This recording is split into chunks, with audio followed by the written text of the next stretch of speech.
bring me Juror Z.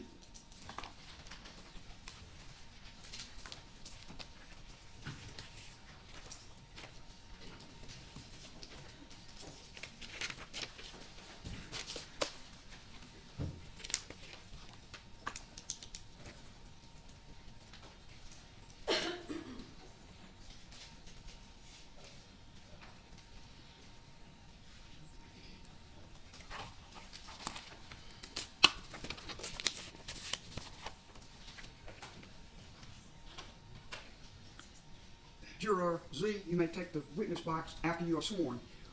Step over here to the clerk and she will administer the oath. Do you swear or affirm that the testimony you're about to give in this case is the truth, the whole truth, and nothing but the truth, so help you God? I do. Thank you. Give this to all. Juror Z, I will ask you some questions, and there are no right or wrong answers. The truth is what I seek, and that is the truth of what you experienced in relation to these questions at the State versus Murdoch trial. You rendered a verdict on March the 2nd, 2023. That verdict was read in open court by the foreperson of the jury. And then the court said this: Madam Forelady and members of the jury, if that is your verdict of each and every juror, let it be known by raising your hand. The transcript then indicates that the jurors complied. The jury was individually polled, and each was asked, was that your verdict? Each juror answered yes. Each juror was then asked, is that still your verdict? And each juror answered yes. Was that an accurate statement about your verdict at that time?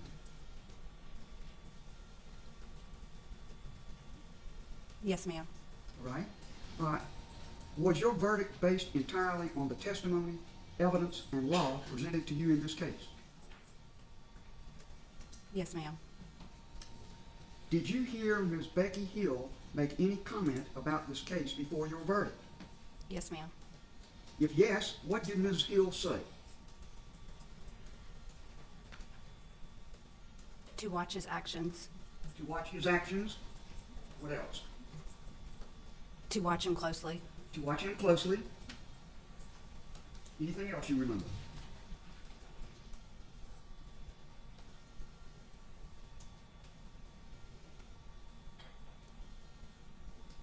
There it is, but I can't remember. Okay, that's fine. Was your verdict on March the 2nd, 2023, in any way, with any influenced in any way with any communications by the clerk of court, Becky Hill, in this case? Yes, ma'am. Yes, please. All right. Was your verdict influenced in any way by the communications of the clerk of court in this case? Yes, ma'am. And how was it influenced? To me, it felt like she made it seem like he was already guilty. All right. And I understand that. That's the tenor of the remarks she made. Did that affect your finding of guilty in this case? Yes, ma'am. All right. Be at ease. Those are my questions are submitted to the juror. Are there any reactions, further questions, and so forth? If there are, and you would like to voice them, I can ask the juror to retire to the jury room. Just tell me whether I need to do that. All right, sir.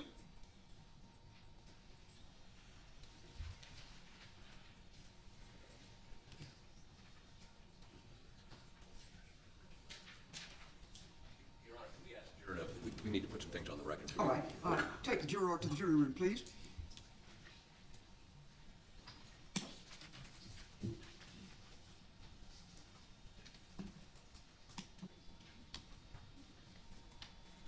The first paragraph, of course, is a statement that you are a juror in the case.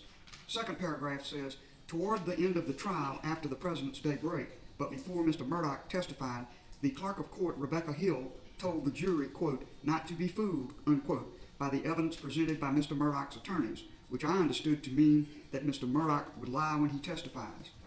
Is that what your recollection is of that statement? Yes, ma'am. Is there anything in the statement that, on reflection, you think is not correct? No, ma'am. All right.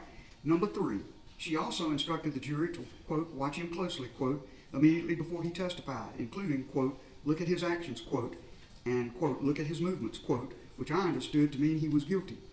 Is that an accurate recitation of your view of the matter? Yes, ma'am. Number 4, paragraph 4. Immediately after he testified, the foreperson said Mr. Murdoch was crying on cue. Is that an accurate statement of what you saw and heard? Yes, ma'am. 5, the foreperson criticized the former foreperson for handing Mr. Murdoch a box of tissues when he was crying on the stand while testifying about his murdered son. She told the jury, we cannot interact with Mr. Murdoch because that's what the defense wants us to do. Do you still stand by that recitation of that conversation? Yes, ma'am. All right. Number 6, the jury frequently discussed the case during breaks before deliberation. Is that correct? Yes, ma'am. All right. Number 7, toward the end of the trial, Ms. Hill came into the jury room a lot. Is that your recollection? Yes, ma'am. Ms. Hill and the foreperson had private conversations on multiple occasions. The foreperson would tell the bailiff that she needed to speak with Ms. Hill. Ms. Hill would arrive, and then she and the foreperson would go to another room for a private conversation. The conversations typically lasted 5 to 10 minutes. The foreperson never said anything about the content of the conversation. For example, she never communicated logistical information after these conversations. This happened 2 or more times, more frequently towards the end of the trial. Is that still your recollection of the interaction? Yes, ma'am. 9, when we began deliberations, Ms. Hill told us this shouldn't take us long, quote, and if we deliberated past 11 p.m., we would be taken directly to a hotel. We had driven from our homes that morning and were not prepared to stay overnight. Additionally, smokers on the jury asked to be allowed to take smoke breaks, but they were told they could not smoke until after the deliberations were complete. Did you hear that? Yes, ma'am. Including the business about the smokers? Yes, ma'am. All right. Number 10, I had questions about Mr. Murdoch's guilt, but voted guilty because I felt pressured by the other jurors. Is that an accurate statement about your verdict? Yes, ma'am. All right.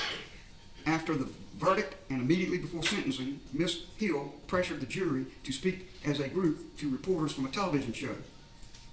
Is that an accurate statement of what she said? Yes, ma'am. And did some jurors decline to do that? Yes, ma'am.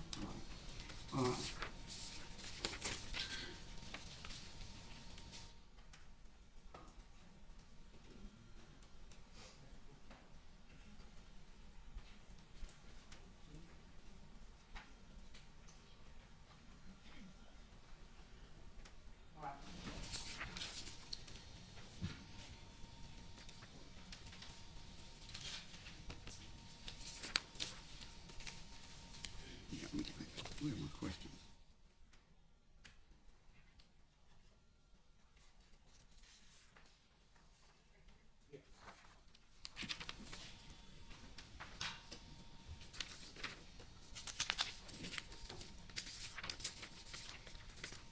Juror Z, I asked you previously, was your verdict on March the 2nd, 2023 influenced in any way by communications from Becky Hill, the clerk of court? You answered that question, yes. In light of what you said in the affidavit, which is I had questions about Mr. Murdoch's guilt, but voted guilty because I felt pressured by the other jurors. Is that answer that I just read a more accurate statement of how you felt? Yes. Overruled. Yes, ma'am. All right. So you do stand by the affidavit? Yes, ma'am. Very good. Thank you. All right. You may go to the jury room, and let me just explain to you what the procedure will be.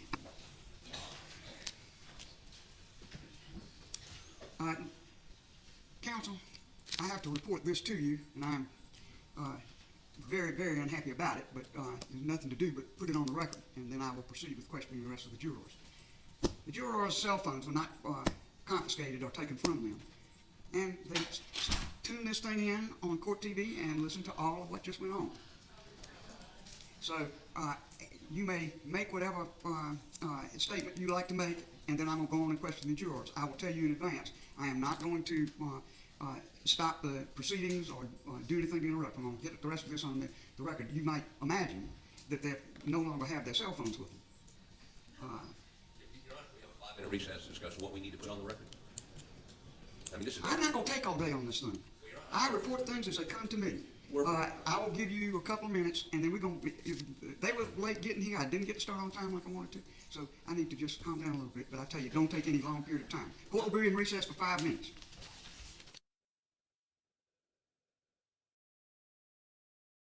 Bring me Juror C.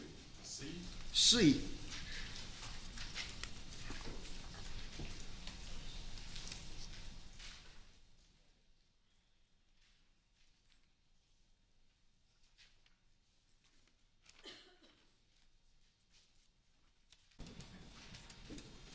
I will address you as Juror C because I've designated from your juror number at Colleton to letters of the alphabet. I'm trying to protect the anonymity of the jurors as best I can. I can't promise you with all the time that they spent seeing you all in the trial case that they won't figure out who is who. But on my record here, which is all I can control, I will address you as Juror C. Yes, ma'am.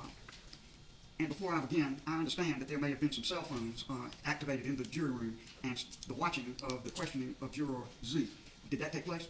I know people were on cell phones, but I'm not sure what they were watching. Were you on a telephone? No, ma'am, I was not. Very good. I don't think I have to go any further then. Thank you, sir. You rendered a verdict on March the 2nd, 2022. The verdict was read in open court, signed by the foreperson of the jury, and the court then said, Madam Forelady and members of the jury, if that is your verdict of each and every juror, please let it be known by raising your hand. The transcript then indicated that the jurors complied. The jury was individually polled, and each was asked, was that your verdict? Each juror answered yes. Was that an accurate answer about your verdict at that time? Yes, ma'am. Was your verdict based entirely on the testimony, evidence, and law presented to you in the case? Yes, ma'am. Did you hear Becky Hill, clerk of court of Colleton County, make any comment about this case before your verdict? No, ma'am, I wasn't privy to any of that. All right, sir. Was your verdict on March the 2nd, 2023 influenced in any way with any communications by the clerk of court, Becky Hill, in this case? No, ma'am, it was not. Very good. That completes my questions. You may retire to the jury room.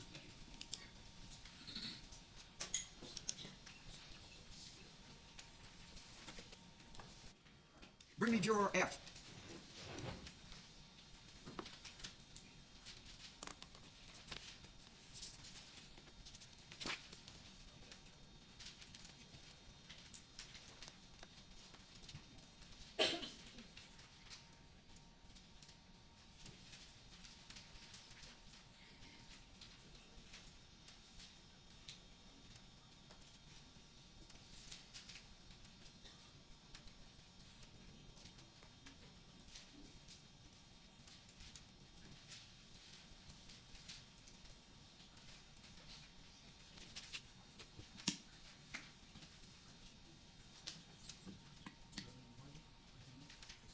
You swear affirm this testimony you're about to give in this case to be the truth, the whole truth, and nothing but the truth, so help you God? I do. Thank you.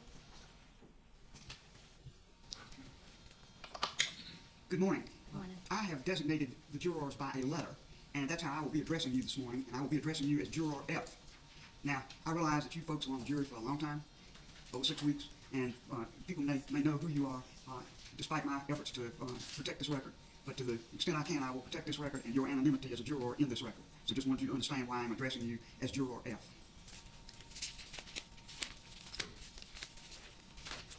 This morning it was brought to my attention that some jurors were perhaps on their phones listening or looking at a broadcast of the questions to the first juror I examined, Juror Z.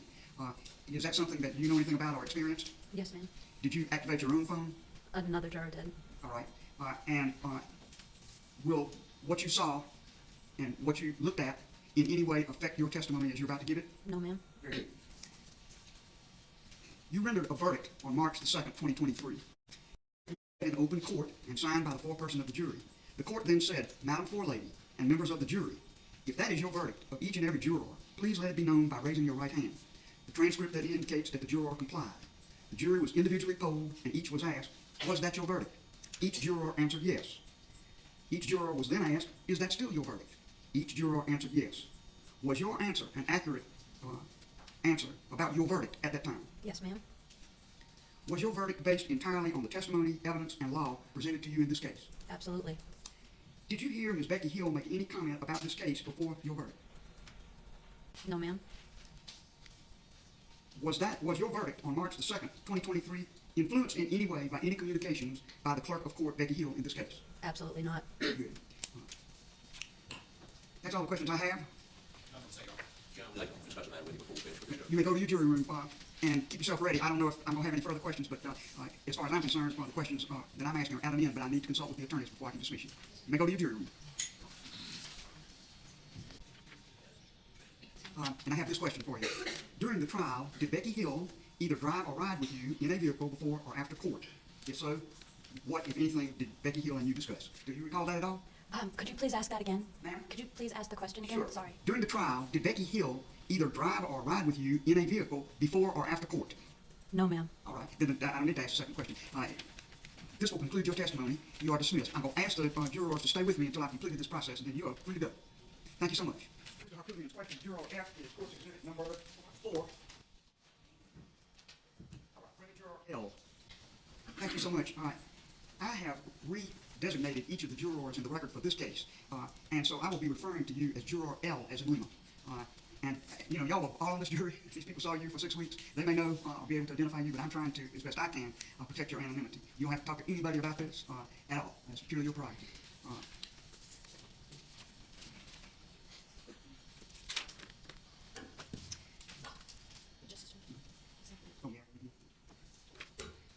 Juror L, before you came to testify and were sworn, you were in the jury room with the other jurors. I understand that some may have looked at their cell phones and looked at pictures of the proceedings as they involved the first juror who was examined.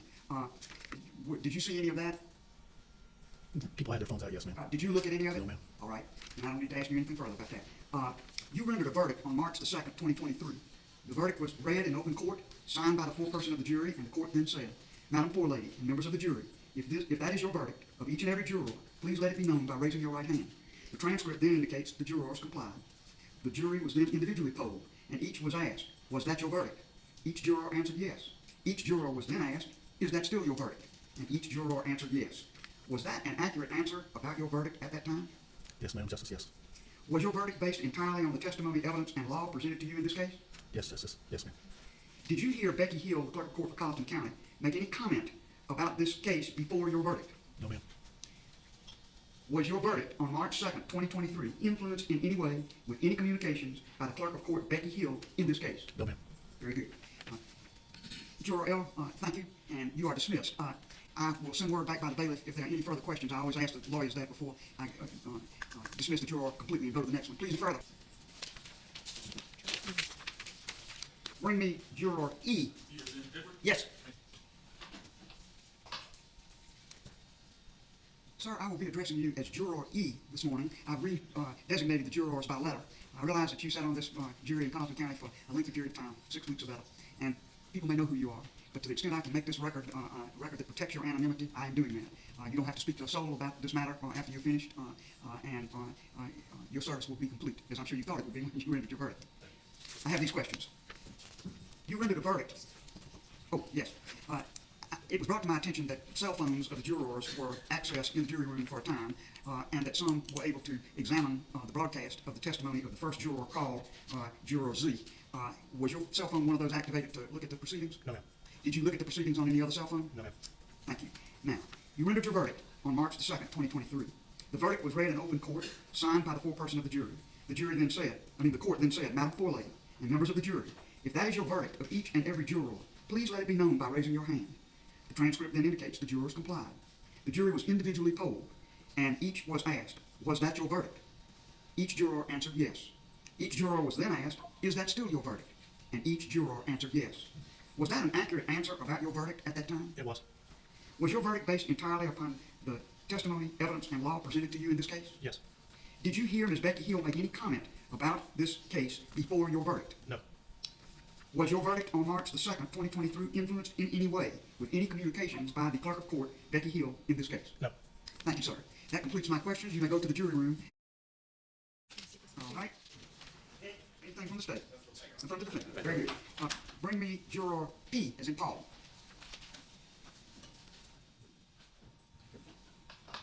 Good morning. Morning. I will be addressing you as Juror P, as in Paul. I tried to redesignate the jurors without their number and, of course, without their name. Now, I realize you spent 6 long weeks hearing this case in open court in Compton, and many people may know who you are anyway. But to the extent that I can make this record such that it protects your anonymity, I'm going to do that. Yes, sir. And you certainly are not obligated to talk with one soul about this matter after your testimony is complete. Okay. Juror E, I understand that before I began to receive your testimony, that at the beginning when Juror Z was being examined, that some jurors may have had cell phones and accessed the proceedings. Did you have your cell phone? No, ma'am. Did you examine any cell phone broadcasts? There was a couple people that I have no clue what they were viewing. Yes, sir. Okay. Did any of this activity by other people in viewing this material have any impact on you in terms of your testimony today? No, ma'am. All right. You rendered a verdict on March the 2nd, 2023.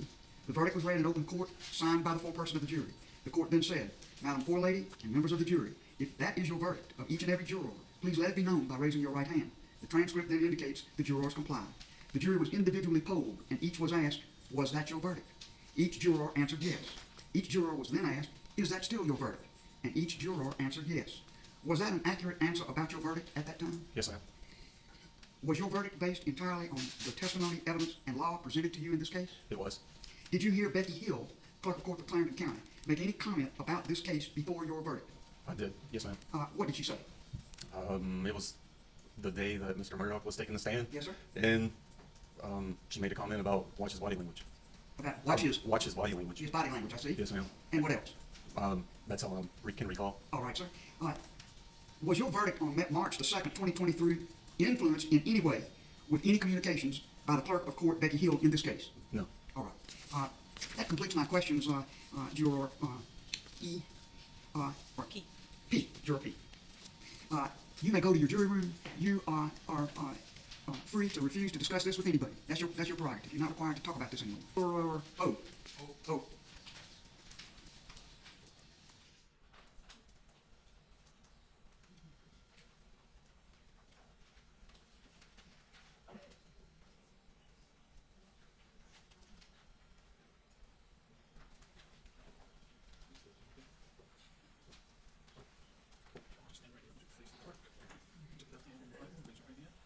You swear affirm the testimony you're about to give in this case to your truth, the whole truth, nothing but the truth, so help you God? Thank you.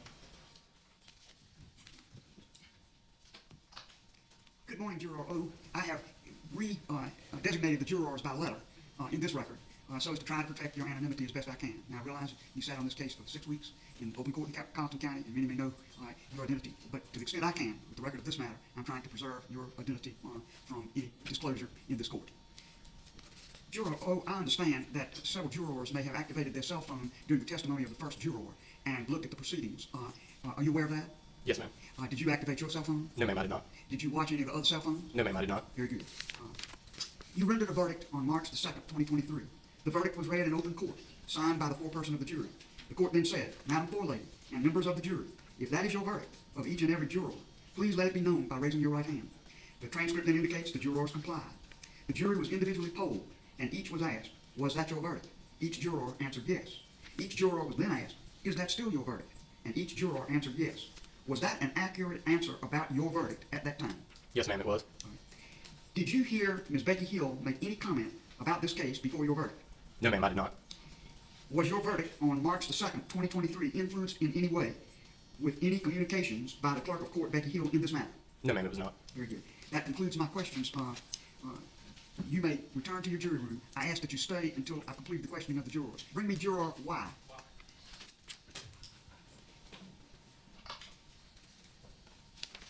Good morning, sir.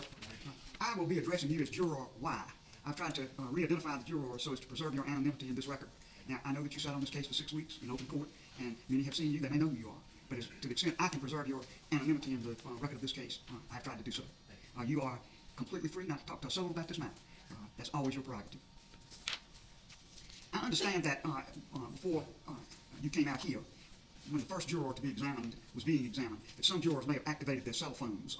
Were you one who activated your cell phone? No, ma'am. Were you aware that some cell phones might have been activated? I was aware after that. All right, sir. Did you hear anything about the examination of the first juror? No, ma'am. Thank you, sir. You rendered a verdict on March the 2nd, 2023. The verdict was read in open court, signed by the foreperson of the jury. The court then said, Madam Forelady and members of the jury, if that is your verdict of each and every juror, please let it be known by raising your right hand. The transcript then indicates the jurors complied. The jury was individually polled, and each was asked, was that your verdict? Each juror answered yes. Each juror was then asked, is that still your verdict? And each juror answered yes. Was that an accurate answer about your verdict at that time? Yes, ma'am. Was your verdict based entirely on the testimony, evidence, and law presented to you in this case? Yes, ma'am. Did you hear Ms. Becky Hill make any comment about this case before your verdict? Not to me, ma'am. Did you hear her make a comment to anybody else? Not that I'm aware, ma'am. All right, sir. So you don't remember any details of any conversation? No, ma'am. All right, sir. Was your verdict on March the 2nd, 2023, influenced in any way by any communications by the clerk of court, Becky Hill, in this case? No, ma'am. Thank you, sir. That completes my questions. I'm going to excuse you. Stay together with the other jurors until I've completed my examination. And the Juror W.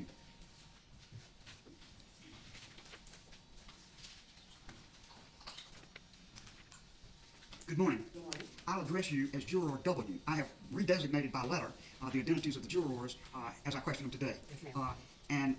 You sat on this jury for 6 long weeks, and I'm sure that those who were there in the trial for a long period of time may know who you are.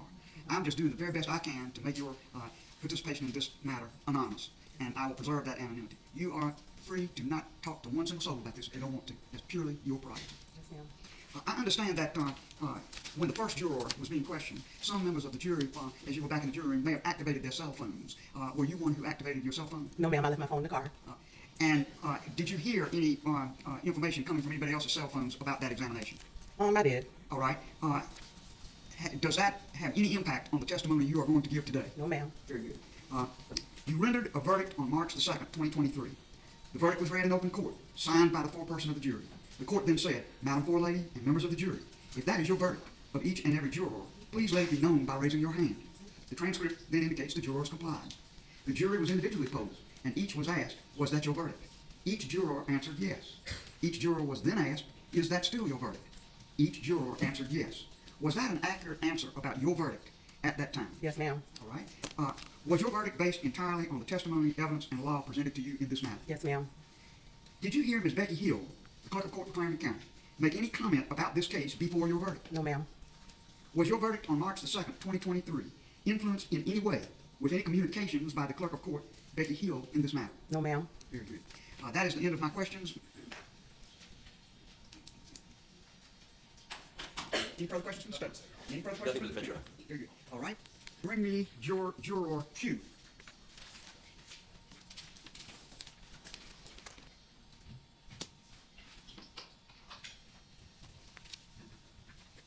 Good morning. I will be referring to you as Juror Q. I have redesignated every one of the jurors by a letter, and in that way I'm trying to protect your anonymity in these proceedings. Now, I realize that you spent 6 long weeks hearing this case in open court in Colleton County, and some folk may know who you are, but I'm trying to protect your anonymity in these proceedings as best I can. You don't have to speak to a soul about these proceedings after you have completed your testimony. That's purely up to you. And if anybody hassles you about anything, the court stands ready to assist. You rendered a verdict on March the 2nd, 2023. The verdict was read in open court, signed by the foreperson of the jury. The court then said, Madam Forelady and members of the jury, if that is your verdict of each and every juror, please let it be known by raising your hand. The transcript then indicates the jurors complied. The jury was individually polled, and each was asked, was that your verdict? Each juror answered yes. Each juror was then asked, is that still your verdict? Each juror answered yes. Was that an accurate answer Yes, ma'am, it was. about your verdict at the time? Yes. All right. Was your verdict based entirely on the testimony, evidence, and law presented to you in this case? Yes, it was. Did you hear Ms. Becky Hill make any comment about this case before your verdict? No, ma'am. Was your verdict on March the 2nd, 2023 influenced in any way with any communication by the clerk of court, Becky Hill, in this case? No, ma'am, it was not. Very good. You may be excused, and if you'll just stay in the jury room until we've completed examination of all the jurors. Thank you, sir. Thank you. Very briefly, I know we're doing a cell phone inquiry Yes. with various jurors. Yes. If you wanted to have that with this particular juror as well. Sure. I understand that before I began questioning you or the other jurors, on the questioning of the first jurors, some jurors in the assembly room may have activated their cell phones. Were you one of the jurors that activated your cell phone? Yes, ma'am. All right.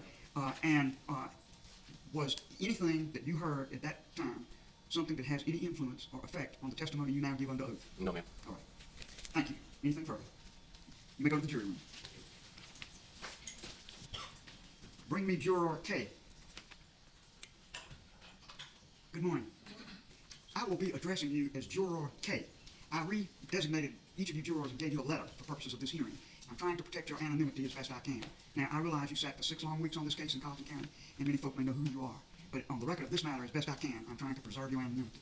Please know that you don't have to answer anybody's questions about this matter in any way, shape, or form. Purely up to you.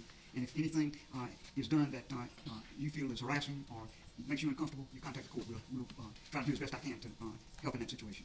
Yes, sir. All right. I understand that during the testimony of the first juror, some opened their cell phones in the jury room, in our jury assembly room here. Were you one who opened her cell phone? Yes, ma'am.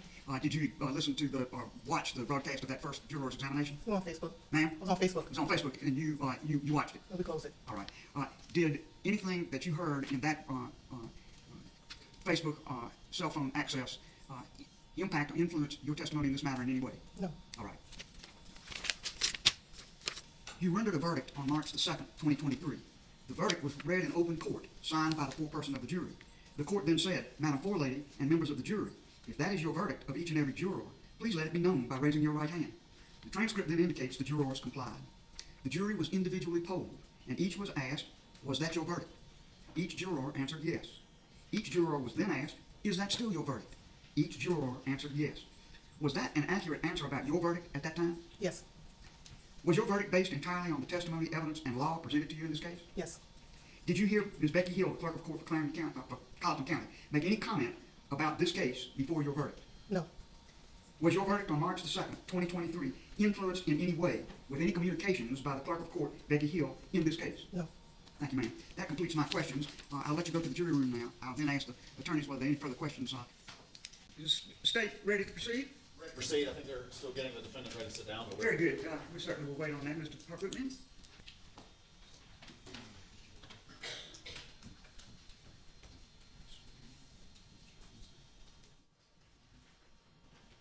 Do you swear or affirm that the testimony you're about to give in this case to be the truth, the whole truth, and nothing but the truth, so help you God?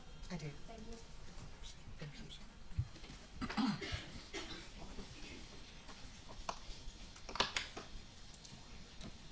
good afternoon, Ms. Hill. How are you?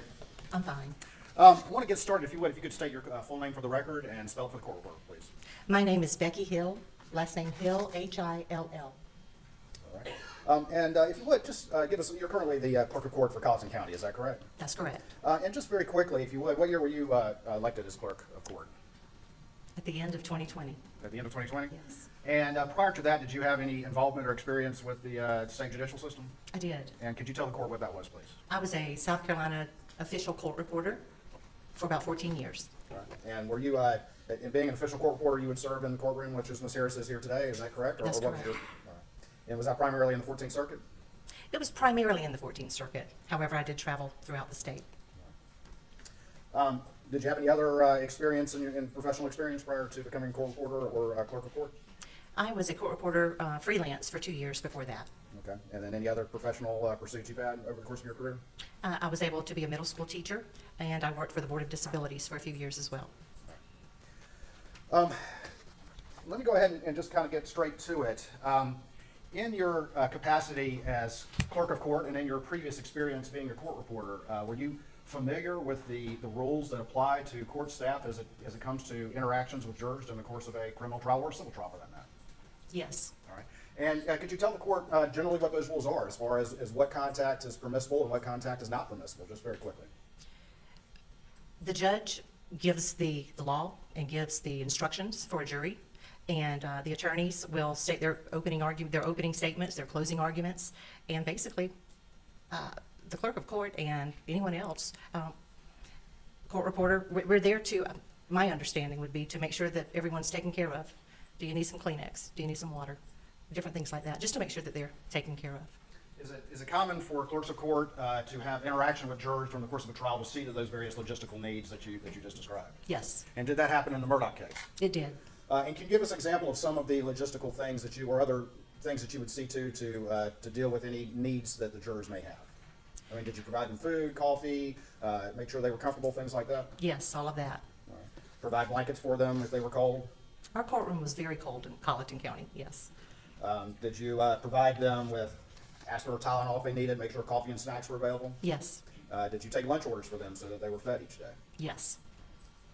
At any time, did you interact with any juror in an attempt to influence their view of the facts in the State v. Murdoch case? No. All right, now I want to ask you some specifics about that, and some allegations that have been raised. At any time, did you tell the jury not to be fooled by evidence presented by Mr. Murdoch's attorneys? I did not. At any time, did you instruct the jury to watch him closely and look at his actions? I did not. At any time, did you instruct the jury or tell the jury to look at his movements? No. At any time, as the jury moved to deliberate, did you tell the jury this shouldn't take long? No.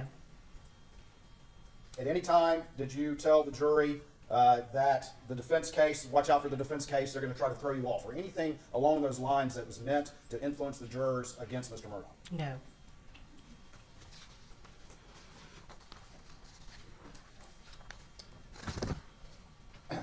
Let me ask you if you ever made any comment to the jurors about the fact that the defendant was going to testify. Did you have a conversation in the presence of the jurors prior to the defendant testifying about the fact that he was about to testify? It wasn't directly related to the jurors. I was talking to Mr. Bill, who was our bailiff foreman, our bailiff over the jury, and I was talking to him about that. All right, and what did you say? I told him what I had just come from downstairs telling my security and bailiff office, that Judge Newman had allowed more testimony in regarding the financials, and that also the defendant had decided that he may testify. All right. And where were the jurors at the point that that conversation occurred? There were a few jurors standing in line, and there were some in the bathroom, I'm sure, because they said they were waiting on jurors to get out of the bathroom. And there were some in the jury room just milling around from what I could see, looking down the hallway. And again, what were the words that you said during that conversation? What were the effect of them? To Mr. Bill. Yeah. And what did you say? I told him that that Judge Newman was allowing more of the financial evidence in, which would prolong the testimony in the trial a little bit, and also that the defendant had decided that he was going to testify. Did you say anything about this being an important day, pay attention, we'll get coffee for you, things like that during that? I usually give a little pep talk to the jurors. It's sometimes hard sitting a long time, but my usual, and I do remember saying, pay attention, it's a big day today. Whatever you need, let Mr. Bill know, or one of the other bailiffs, and they'll be glad to get it for you. Did your comments, or were your comments in any way phrased in favor of one side or against another side, or were they more of a neutral comment about paying attention? No, it was not for one side or the other.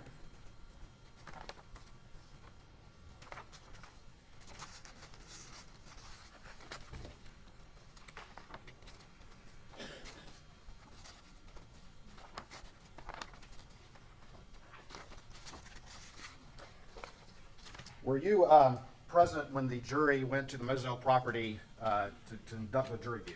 I was. All right. And was Judge Newman there as well? He was. During the time that you were on the property, traveling there, traveling back, did you have any conversation with the jurors where you made any comment about the substance of any testimony or any comment about the merits or the strength of the case? No, no. Did you have a quick comment to the forelady about how the property was beautiful and there were tea olive trees there that bloom and smell good, or words to that effect? I did. All right. And was there any other conversation related that you had where you made any comment about the case or the merits or anything like that? Oh, no, no.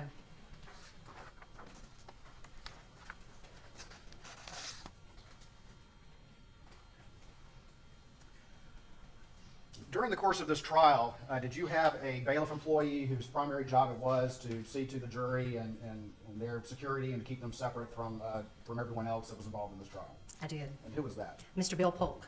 All right. And he was ultimately the jury coordinator in this particular case? That's correct. During the course of the deliberations, once the jury went back there, did you have any contact with the juries or have any substantive discussion with them? Not at all. Did you have any discussion with them about logistics, about staying in a hotel or anything like that? I did not. Did you have any interaction with the jurors or anything to do with them having smoke breaks or anything like that? I did not.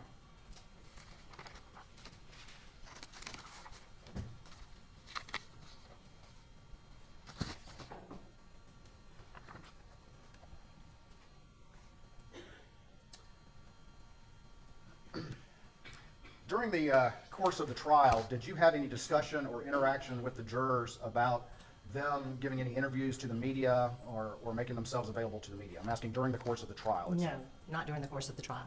After the verdict had been reached and the case was in sentencing, did you have any conversation with any jurors at that time, after they'd already entered their verdict and been individually polled? Yes, after the sentencing. All right, and tell the court what that interaction was at that time. There were several outlets, news outlets, that wanted to interview the jury as a whole and really wanted to get them up to New York. And so I was trying to get a hold of all the jurors to talk about that. That was something we had not prepared for. Did you at all pressure the jurors to speak, or did you just tell them that it was their option to speak or not, and here's the contact information? I did not pressure the jury to speak. No. Did you advise them that it was their decision and their decision alone whether or not they wished to speak to the media? It was totally their decision. And did you advise them of that? Yes, yes.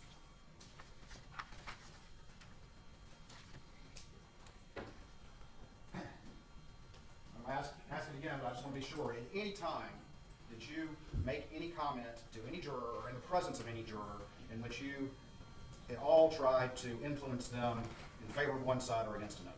I did not. Did you understand, being a longtime court employee and clerk of court, that that is outside the boundaries of what is appropriate interactions with the jurors during the course of the trial? Absolutely. And at any time did you violate that rule that you understood? I did not. Of course, indulgence, one moment.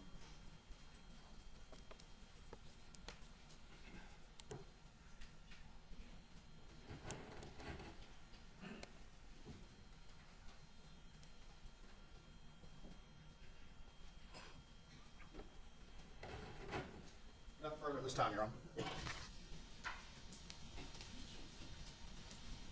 Please, of course, Your Honor. Mr. Harpootlian, on cross-examination.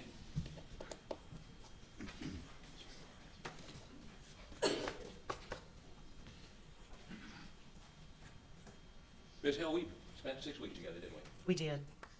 And during those 6 weeks, you were as helpful to me as you could be, correct? I was. Accommodated just about every request I made. Yes, sir.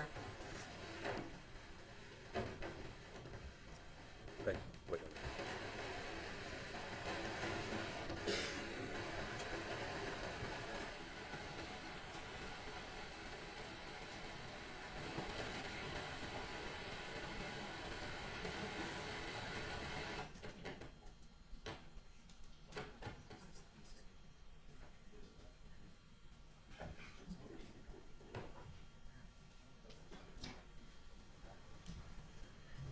Where were we? Oh, yeah, we're old friends. I want to be sure you can be heard. That was the microphone that was supposed to, you're fine where you are, absolutely fine. Yes, ma'am. It's a stage microphone that was obscuring my ability to question the witness. Yeah, well, what I'm wondering is whether you can be heard without a microphone. Do we need to try to get a microphone up on this podium? Yeah, that would be good. All right. I don't know who's supposed to hear this other than you, but I assume they can hear us. The court reporter, I'm sorry. She's more important, not as important as you. Yes, I agree. Oh, yeah, we're old friends, right? We spent 6 weeks together in a very pressure-filled situation, correct? It was a long 6 weeks. It was a long 6 weeks. And during those 6 weeks, you were helpful to me in a number of different ways. Accommodating friends that I had that wanted to come watch the trial, for instance, correct? That's correct. You even allowed me to use the private restroom down on the first floor, so I didn't have to stand in line with the rest of the people trying to get breaks, correct? Correct. So we have no animosity towards each other. You didn't do something to me, and I didn't do something to you during that trial, right? Absolutely. Okay. Now, given that, I'm going to ask you some questions today that may indicate to you that I have some antagonism towards you. Let me disabuse you of that. I'm here doing a job representing my client, and you've been around the court system for decades, correct? Yes, sir. So you understand what we're doing here today. Yes. Now, let me understand a couple things. I think, and I've read your book, some editions of your book. There's several. We got a bunch of emails in which you have drafts that you forwarded to your co-author, correct? Correct. Objection. I believe, I would object to relevance. I believe any draft she sent to her co-author with the book is beyond the scope of this inquiry here today. Overruled. You may proceed. Thank you, Your Honor. And in those drafts, you say certain things about the trial, about the process, which you later did not include in the final version. It's called editing, is that correct? I would agree with that. Okay. Now, let's talk about this book for just a second. When did you first decide you were going to write a book? I think a thought was there, a very fleeting thought, before the trial. Did you take any steps before the trial or at the initiation of the trial to begin writing this book or working with somebody on this book? Oh, no, sir. When did you and your co-author get together? It was several weeks after the trial. Okay. Did you talk to anybody about the fact you were going to write a book before the trial? There were several anchors and several journalists that I did speak with about the possibility of writing a book. I'm so disorganized, I apologize. Did you seek assistance in this trial from other clerks of court? Yes, sir, I did. And who were they? Rhonda McElvine, who is the Barnwell County Clerk of Court, and Renee Elvis from the Horry County Clerk of Court. And were they there with you the entire 6 weeks? No, I mean, how long were they there? How often were they there? Rhonda McElvine was there as often as she could be, probably several times a week. Renee Elvis helped me during the jury selection.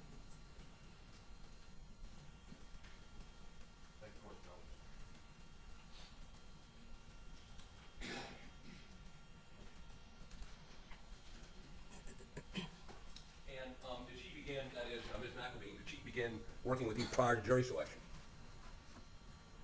Can you repeat that question?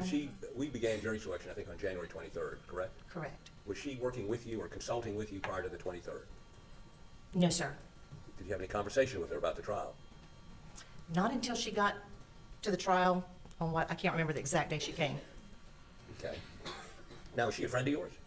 She was a friend, yes. Was? Well, she is a friend. Okay. Yes. But she's done nothing to make you any less a friend? No, sir. Now, did you tell her about the time of the trial that you were going to write a book? That you had thought about and were going to write a book? I can't remember exactly. I think we did have a conversation about a book possibly in the future.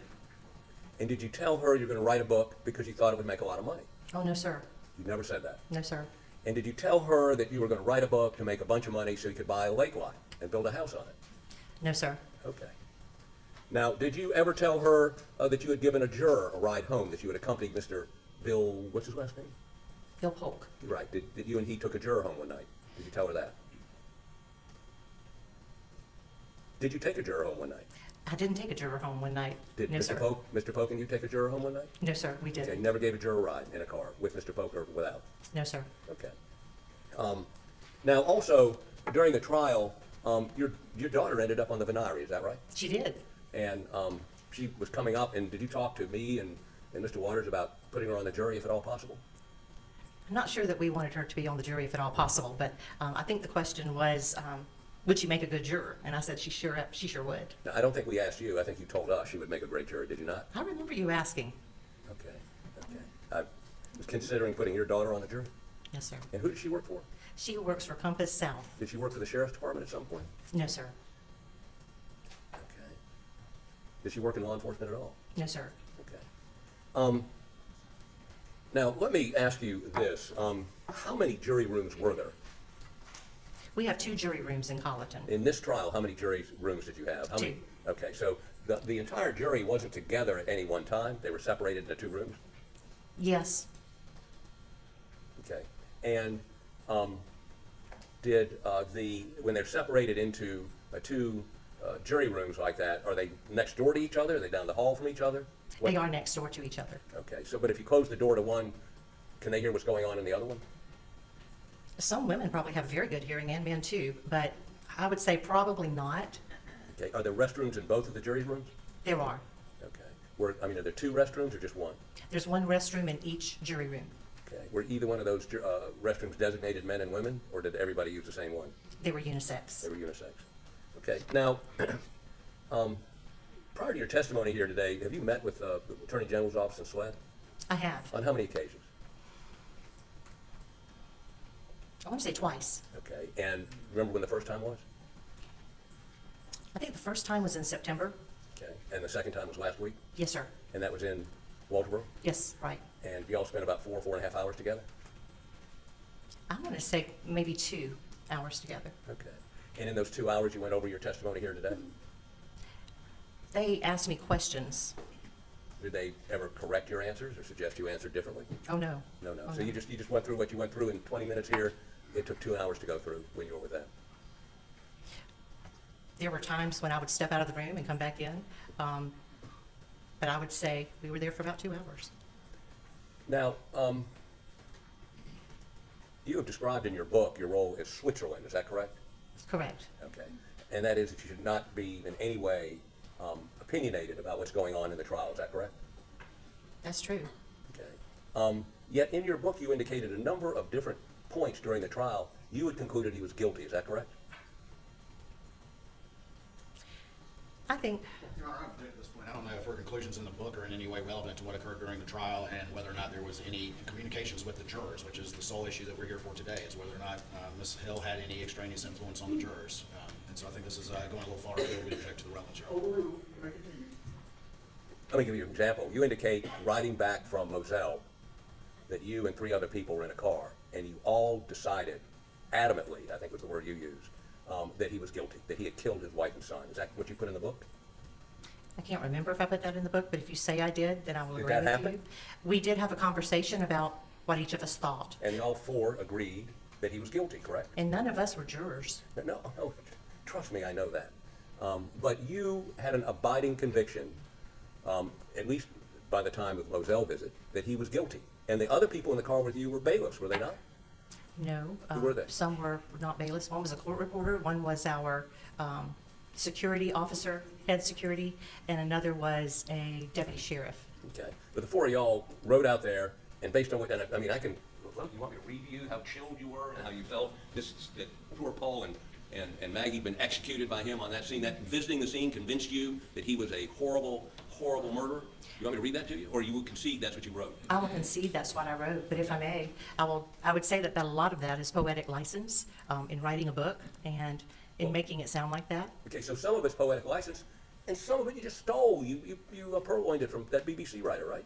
Right, again, I object to not only the relevance, but the scope of cross. I would object also under Rule 608.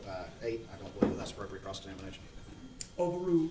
You may continue, Mr. Harper. Did you steal part of the book? I did plagiarize, Okay, Mr. Hartfield. that's stealing, isn't it? And it is, and for Okay. that I'm very sorry, and I have apologized. Okay. And that makes it okay? What I did, and I apologized for that. And part of the book is, you say, literary license, exaggeration? I wouldn't call it exaggeration. Okay. Now, let me ask you, this is Switzerland, and this is, you're saying this is happening while you're supposed to be Switzerland. You decided the defendant's guilty, and if Ms. McElvine says that it's going to make you more money if he's found guilty, don't you think it's reasonable to assume that you may have crossed the line from time to time? Your Honor, I object to the form of the question, assuming facts not in evidence. Overruled.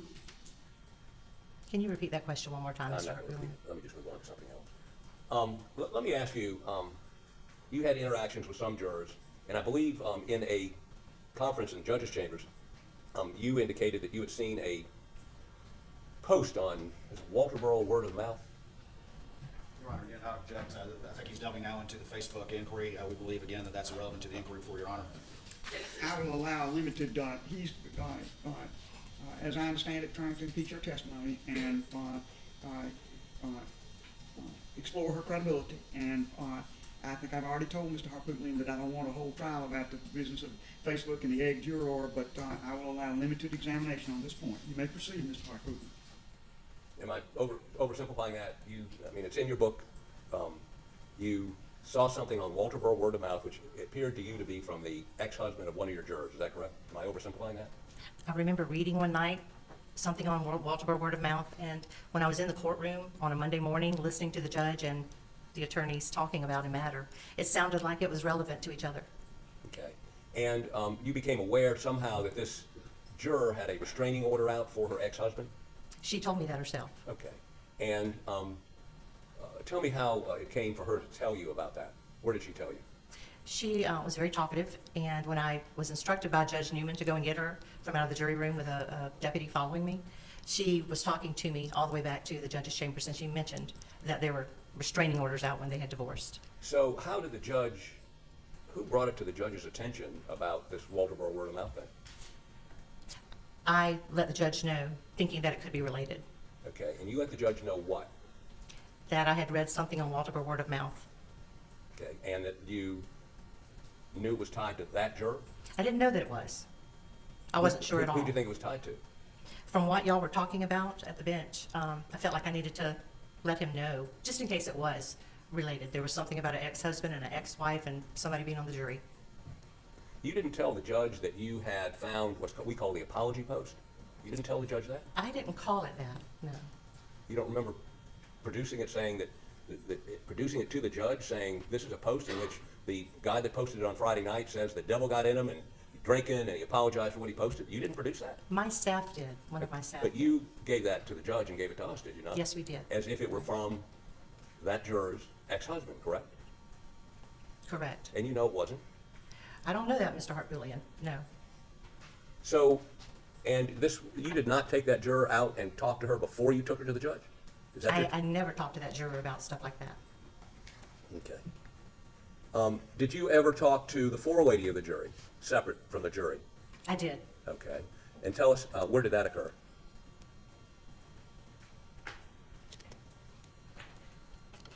When I would go into the jury room and I would speak with the forelady, we would be in like the hallway in the two jury rooms were side by side, and the opening to the jury room went out into the hallway. And we would be surrounded by the jurors at all times. Mr. Bill would be very, very nearby, or another bailiff as well, when we would speak. And what did you speak to her about? There were several instances. One was there was a juror who needed some feminine products. There was another time when Band-Aids were needed. There were times when Tylenol would be needed. Other than items that were needed by the jury's health object, did she ever discuss with you some issues the jurors had emotionally, or some issues with dissension in the jury room? She only told me that there were some loud jurors, and it made some of the other jurors a little upset, but other than that, What did you tell her to do? I told her if it got out of hand to write a note to the judge, and that she could sign the note and get Mr. Bill to give it to the judge, and the judge would handle that for her. Okay. Now, you did publish a book after this trial, is that correct? We did. And you went to New York and took some of the jurors to the Today Show? The Today Show did invite us, yes. Now, one of those jurors that went up there with you, the day of the verdict, wore, for the first time I can remember, wore a suit to court. Do you remember that? Your Honor, again, I would object to discussion of the jurors wearing a suit or a post-trial trip to the Today Show. I don't believe there's any connection to the inquiry that's focused for Your Honor, and that is whether or not there was any extraneous influence during the course of the trial. I'm going to connect it, Your Honor. All right, overruled. May continue, Ms. Hamilton. Did you text, email, or communicate on the morning before final arguments were completed that to people that this was on a Thursday, that they probably, if they're going to see the trial, should come on that Thursday because it would be over by the next day? The jury would not be out very long. Did you ever communicate that? Email, text, or verbally?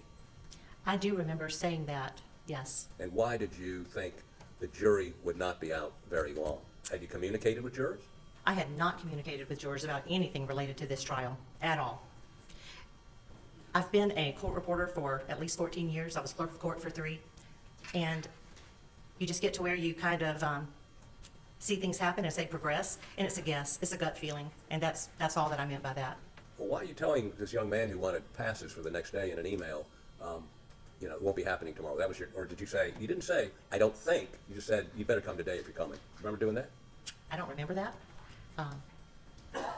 But, if he wanted to come, I knew that the trial would be ending shortly as far as testimony. So if he wanted to come, he needed to come. Why wouldn't the jury have been out a week on a 6-week trial? They could have.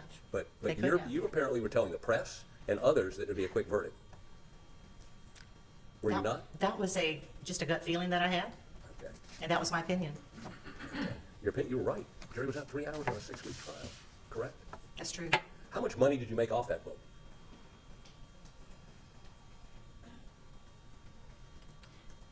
There was not a whole lot of money made off of the book after paying different things and paying for some expenses that went along with that. But I want to say roughly around $100,000. Okay. That's not a lot of money. No, especially when you publish your own book But that was $100,000 you made. with my co-author. Okay. In what period of time? 6 months? I would say 6 months, yes. When was the book published? August 1st. Okay. The trial was over. That's 6 months after the trial was over, you've published a book, correct? Correct. And then I believe you've recently stopped selling the book because of the plagiarism you've admitted to, correct? Correct. And so there's no more money? Correct. Now, You also indicate in the book that the Murdaughs had a reputation of criminality, I think, is kind of what you put. Did you not? Well, Mr. Hartpooley and my grandfather and Old Man Buster were very close. Well, were they criminals? I wouldn't know. You wouldn't know. But you believed and you published that the Murdaugh family had run that part of the state and they'd participated in criminal conduct, correct? Your Honor, again, I would object to general testimony about the alleged criminality of this family. I'm not sure how that has any bearing on the focused inquiry before the court. He's asking about what she said in the book. I'm going to allow it. Yes, sir. Did you say that in the book, that they were criminals? In the book, that was more of the literary ease that we take, I think, to make a story a little more interesting for the reader. By calling people criminals? I guess what I'm saying is this. Were they criminals? Your Honor, again, I object to that particular question. Overruled. Were they criminals? I wouldn't know that. Okay, so you either made it up or you're lying about it? About the reputation of people that can't defend themselves? They're dead? You're going to call them criminals? You did that in the book so you could sell a book? No, I didn't do that to sell a book. What'd you do it for? Made it more readable, you said? Which Literary sells books? Literary ease. Yeah. What? Literary, Literary what?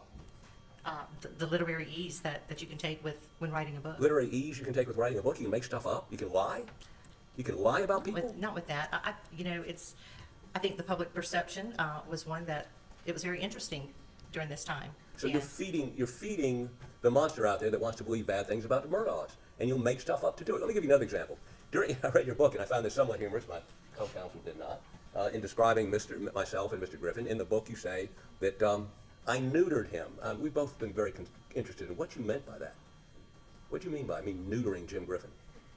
Mr. Hartpoolian, it was a book. Did you make it up? I know it was a book. The Right. Bible's a book. Right. I mean, just because it's a book doesn't mean you can lie in it. It's just a word that was used. Nature of that exchange. Don't argue with the witness, but the witness, Ms. Hill, you're instructed to answer his questions. You may proceed, Mr. Hartpoolian. So let me get this straight. The book, and I'll see if I can cut to the chase on this. I could read you chapter after chapter, verse after verse, which is not true. Okay? Not true based on my experience of being in a courtroom, and not true based on knowing some of the people you described. You say that is. Mr. Hartpoolian, I object. The counsel's just testifying right now as to his observations about the book. question, Mr. Hartpoolian, please. You have conceded there are things in the book that you don't know to be true, correct? Correct. Okay. You would concede then that you have lied in the book. It's only because I wasn't there at the time. I can't interview my dead grandfather. I can't interview Mr. Buster.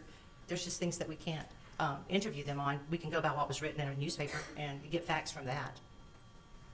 And take the inference that one of the Murdaughs was a pedophile. You could have printed that, and they're not here to contradict it. You could have printed anything you wanted and made it up to sell books. That's what this whole scheme was about, selling books. As you told Rhonda McElvine, if him being found guilty would sell more books. Your Honor, Isn't that true? I'd object to the argument of the nature of the question, the compound question, and assuming facts not known. Compound question. If what you're asking is what she told Ms. McElvine, go on and ask that, but don't precede it with Yes, Your Honor. testimony. Beg the court's indulgence for just a moment.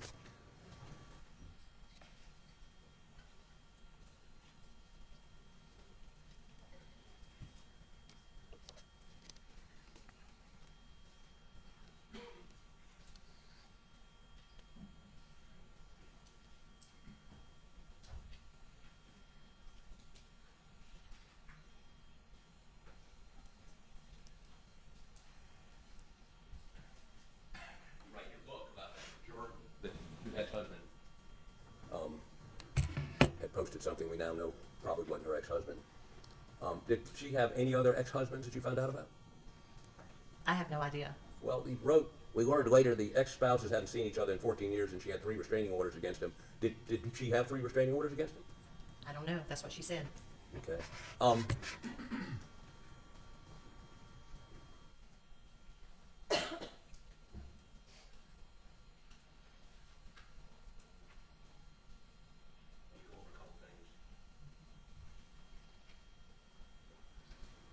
Did you tell jurors at the end of the trial after President's Day break? President's Day break would have been a Monday, correct? Correct. But before Mr. Murdaugh testified, did you tell the jury not to be fooled by the evidence presented by Mr. Murdaugh's lawyers? Mr. Hartpoolian, I never talked to the jurors about any of the evidence If in the this answer would case. be yes or no, then you can explain. Did you say that?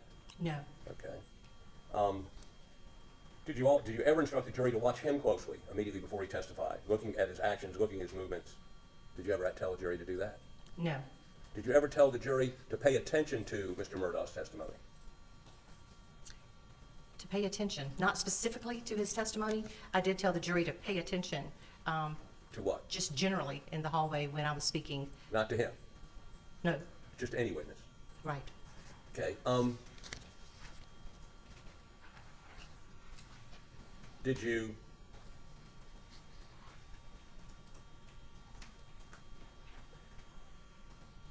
ever warn the jurors the defense is about to do their side? This is right before, right at the beginning of the defense case. They're going to say things that will try to confuse you. Don't let them confuse you or convince you or throw you off.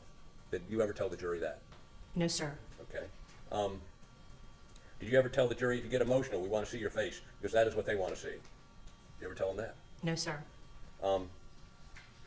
Did you ever tell the jury that Mr. Murdaugh was about to testify? I didn't tell the jurors that.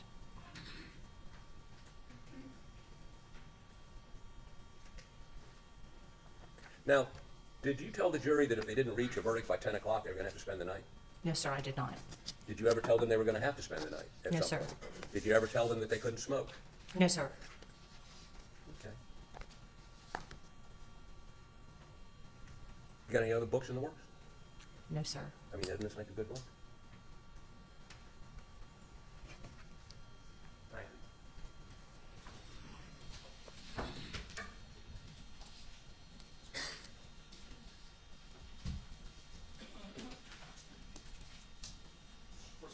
Yes, sir.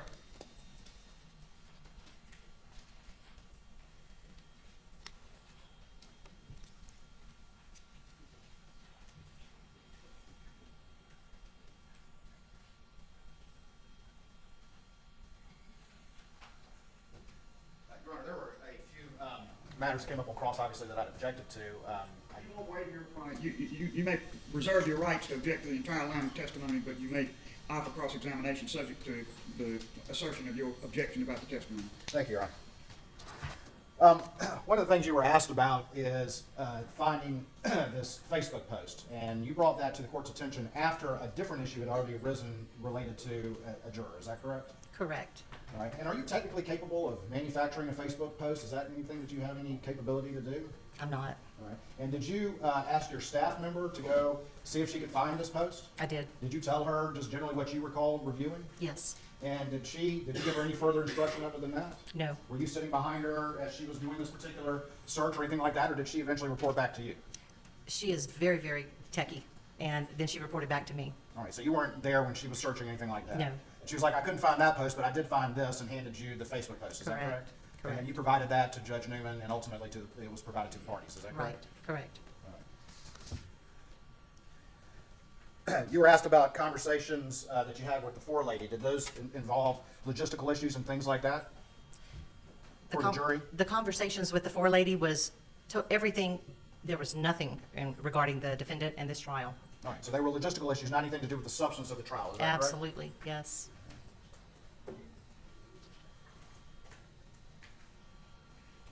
You were asked about whether or not you had texted some people, this won't be long.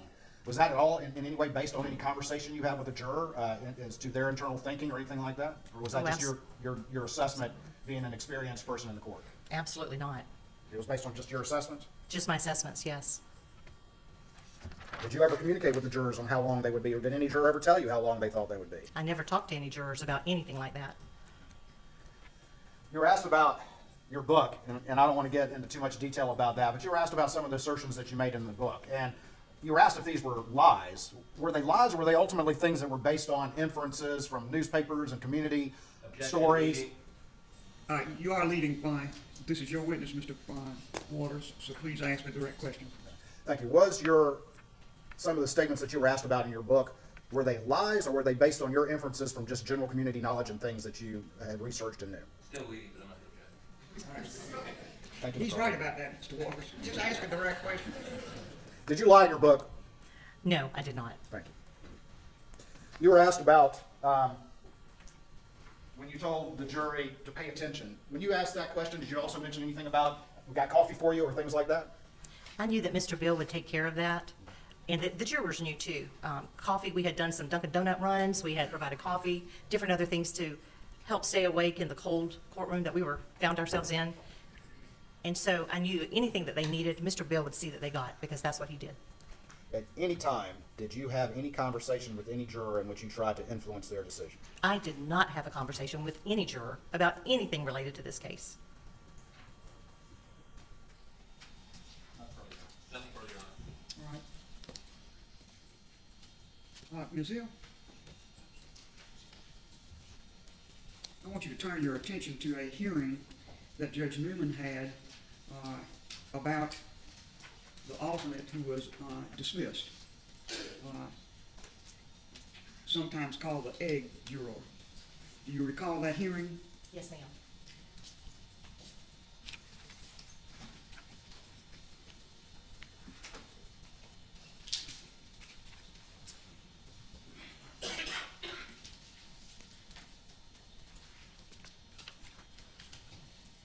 In the hearing, Judge Newman expressed his unhappiness with you for questioning that juror before he questioned her. Do you recall that? I do remember seeing that. Well, then let's go back and talk about that juror. On examination in this courtroom, you said that she talked about a lot of things to you, but you didn't ask her any questions. But that's not completely accurate, is it?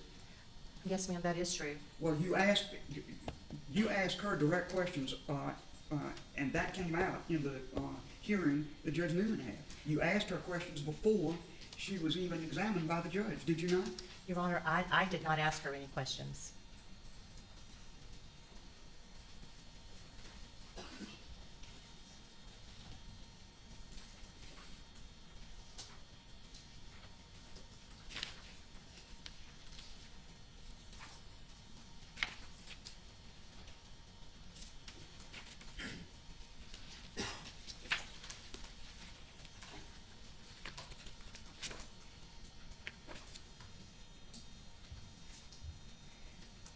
The juror was examined by the judge in a hearing. Do you recall that hearing? It's the second hearing on this matter. I do recall that hearing, yes. And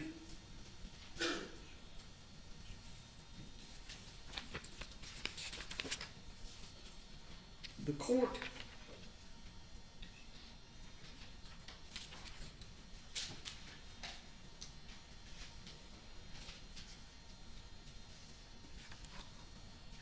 asked you about, the court asked this juror about postings on Facebook, did he not?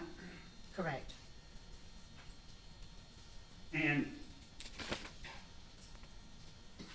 the juror said she gave Miss Becky my full access to my Facebook. And I put positive posts on it. I've done that for the past 3 years. Do you recall her testifying in that regard? I do remember reading that. And the judge said, has anyone posted anything on Facebook about you? And the juror answered, I was not aware of it until Miss Becky told me today. Do you recall that? I do remember her saying that. And do you recall the judge saying, what did she tell me? And the juror said, she asked me if I had an ex-husband, and I said, yeah. Did you ask her that? I remember her saying this, Your Honor, but I did not ask her any of these questions. And she further says, she asked me if I had talked to him about the case or being on jury duty, and I said no. I had questioned her about why she was asking me that. I haven't seen my husband since 2014. Do you recall her testifying to that? I do remember that, yes. And with that, having jarred your memory, do you recall asking her about her husband and his post? Your Honor, I don't remember her saying anything about that. Well, what was the post that you read in the Walterboro Word of Mouth? What was the nature? You read that, did you not? I did. What did it say? My memory is a little fuzzy with that, but it was about an ex-husband who found out that his ex-wife was on a jury, and he didn't think that she would be a good juror, and it just sounded very similar to what I had heard the judge and the attorneys speaking So about. you then went to that juror and questioned her about that, did you not? I did not, Your Honor. Well, she says in this testimony that she didn't know about the Facebook until Miss Becky told me. Was that incorrect? I'm not saying, Some kind of conversation went between the two of her for her to know about that post, correct? that's true. And I'm thinking that it could have been someone, it wasn't me, I just know that it's not me that she talked to about that. Well, when the judge, the judge was questioning the juror about this, she also said that she had 3 restraining orders against him. And she also said, I was very upset after she told me that. Like I said, I have 3 restraining orders against him, and I wouldn't have anything to do with him if I didn't have a child with him. But I haven't seen him since 2014. Y'all didn't discuss that, the restraining orders? On the way from the jury room to the back chambers where the judge was, she was very scared. She was talking about the 3 restraining orders that she had out on her husband at the time that they were divorcing. And she was scared that he would be trying to get back in contact with her again. Well, how do you know that? Did she tell you that? She was talking about that on the way to the jury room, to the chambers with the judge. And in the court, in this hearing now that I'm looking at, that the court is conducting, she said, they're asking about this Facebook post. And she said, Miss Becky said she went to look for the post again and that it had been deleted. I don't know who she talked to or anything else, but she said apparently, do you recall her saying that? I do remember her saying that. And the court then said, what did she tell you about that? And the juror said, it was after you let us go on the last break. I was very upset. This is what you're talking about. And she came down and talked to me and said that apparently, I don't know who talked to him, but he said he was drunk and he removed the post. Do you recall that? Well, she didn't tell me that, and I didn't talk with her about that. When you saw that post, the so-called apology post, did you not? Right, I did. And you assumed that was a post from her husband, did you not? Right. And then you talked to the juror about that, did you not? I did not talk with the juror about that. Well, who did you talk to about it? Did you bring it to the judge's attention? No, we didn't get a chance to talk to the judge about that.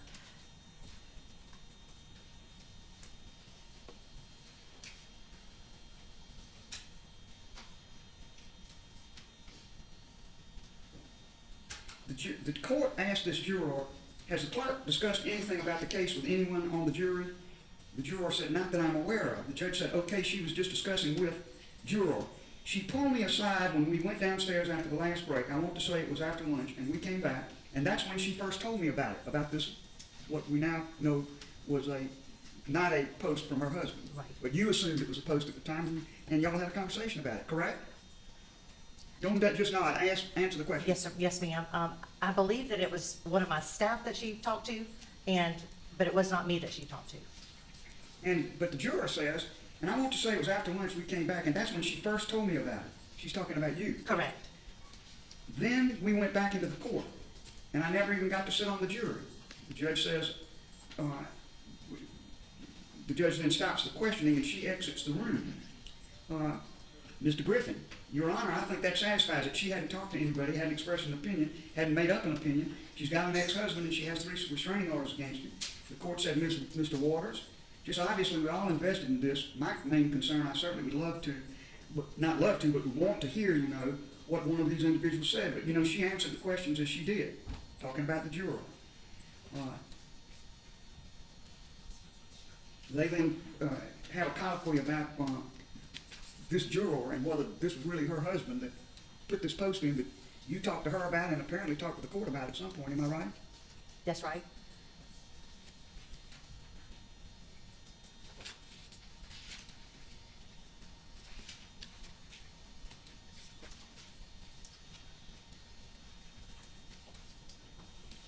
And then at the end, the judge said that he was not too happy with your having talked to the juror before you talked to him. Do you recall the judge saying that? Yes, ma'am, I do. And did you pop right up there and say what you're saying now, that you never talked to her? We never talked about it after that. I wasn't in the room when he said that.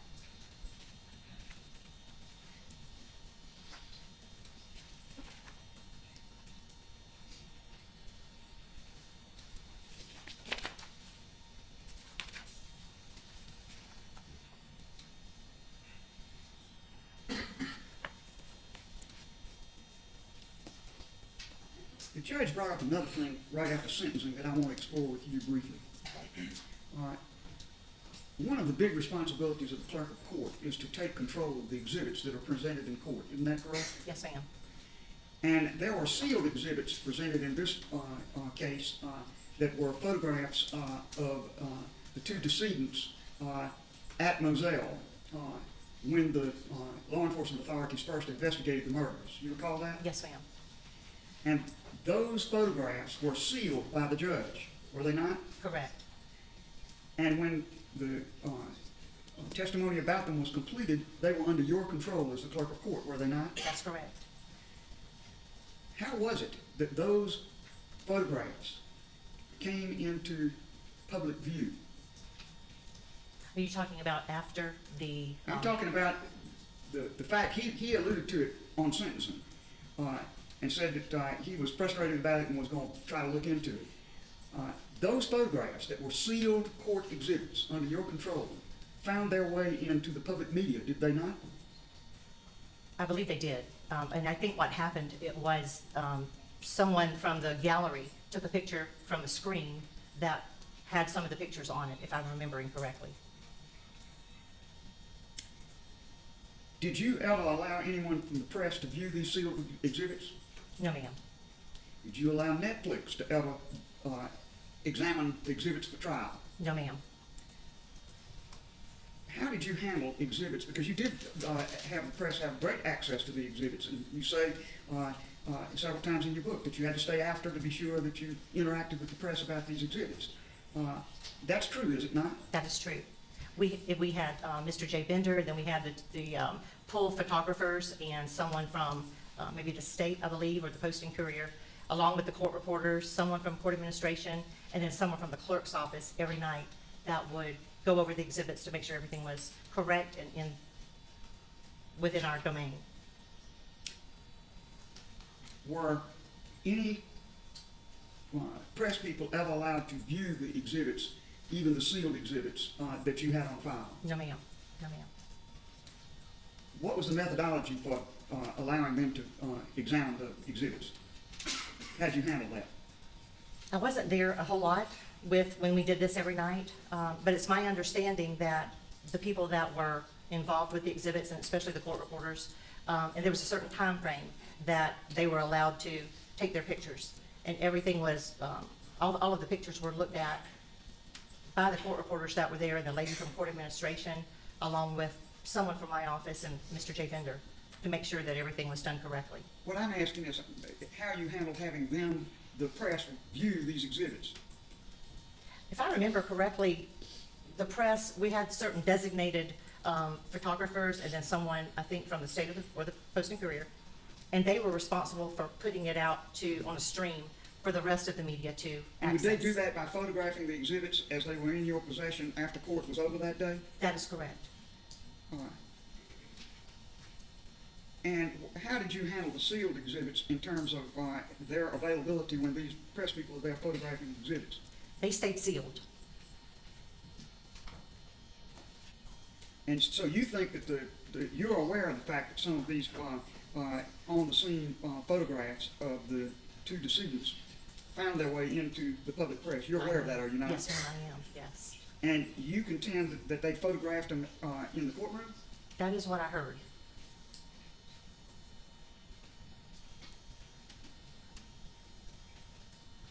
All right.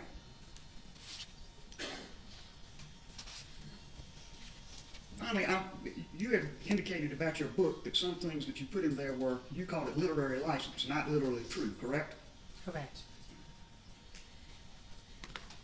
Did you ever, by any kind of email communication or in any way, shape, or form, indicate or state that you wanted a guilty verdict because it would increase the sales of the book? Did you ever say that in an email or verbally or in any other way? No, ma'am, I did not. It didn't matter to me if it was guilty, not guilty, or a mistrial. Well, in your book, you suggest that the guilty verdict was what you wanted, and you were fearful that that a guilty verdict would not be rendered. You say that a lot about your feeling about wanting a guilty verdict, do you not? I do agree that that is said in the book, and part of that is because I think it was a guilty verdict. Well, this is you were describing a time way before the verdict was rendered when you wrote about those things in the book. Isn't that correct? It is, yes. And you even have something where you said your eyes met with jurors and others at Moselle, and y'all had an understanding, unspoken, that he was guilty. You said that in the book, did you not? I did say that in the book, and I would consider that part of the literary the word that we just said. But there was nothing spoken with a juror at all at Moselle or anywhere else, at the courthouse or anywhere. I think that's part of that poetic license that we write to make something more apparent. But at no time did I read or try to read someone else's eyes, and that was just one of those gut feelings that I wrote in the book.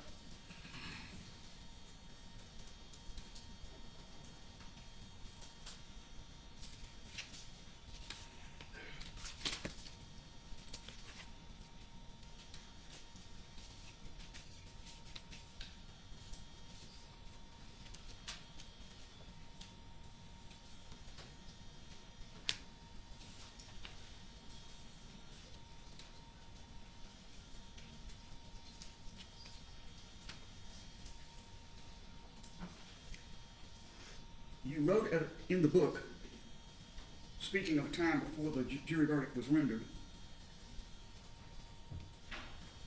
I was conflicted about knowing the Murdoch family and about having so many people watching and listening to me as I read the verdict.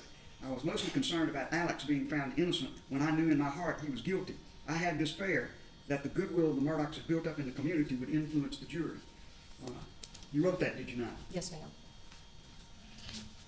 So you had those feelings well before the verdict was announced in this case. You had some definite opinions and feelings about what the verdict should be, did you not? I did have a certain way that I felt. But that wasn't that's not any poetic license, what was said there. That's how you felt, correct? Correct. All right.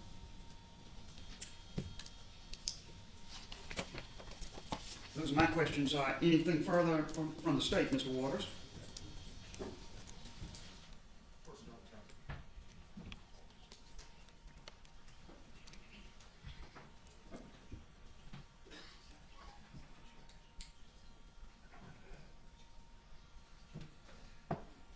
Very briefly, Your Honor. Yes, sir.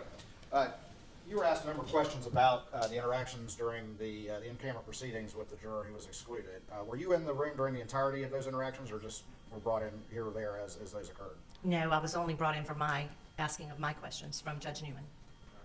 And you were asked a little bit about sealed exhibits and about Judge Newman's comments at sentencing at the end of trial. And just to clarify, those were not pictures of any sealed exhibits. It was a picture that someone had taken in the gallery that had actually been disclosed, and that's what Judge Newman was talking about, to your understanding? That was my understanding, yes. And then after the trial, there was even a post-trial hearing or some discussion about the fact that some body cam videos had not been sealed, and Judge Newman fixed that problem after the trial. Is that correct? Correct. Nothing further, Your Honor. Just a couple questions. Mr. Harpootlian? Let me understand this correctly. You would agree that you did release all of the exhibits in this case, sealed and unsealed, to the Texas film crew. Is that correct? No, sir. No, sir, I did not release the sealed exhibits. What about to Netflix? Didn't you indicate to the judge they'd been mistakenly released and you were getting them back? As an error, when we realized everything, yes, those two did go, and Netflix had not even, they said they had not even looked at them. Did you get them back? We did get them back, yes. And what about a Japanese film crew? Did they get exhibits, the sealed exhibits? They did not get any sealed exhibits. What about NBC Universal? No sealed exhibits. But you do concede that Netflix did get sealed exhibits. They did it as an error. It wasn't Who's listed. there? Well, I would say the court reporter didn't mark it on the listing. Well, why were you so accommodating to these national documentary folks? I mean, is this good for the book? I mean, the more documentaries out there about the Murdaugh thing, the better your book sales are. I mean, there was money in this for you, right? Again, it's about the money, right? What's your question now? Isn't it financially beneficial to you at the time to get more of these photographs out, more publicity, more Netflix, more HBOs, more Japanese? Doesn't that sell books for you? Didn't you see a financial advantage? Not at all. Okay. Thank you. No further questions. Ms. Hill, you may step down.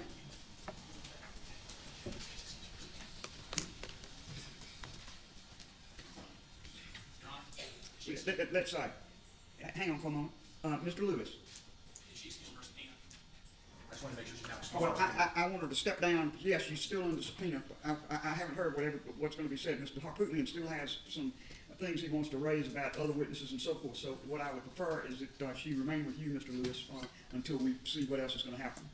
You may step down.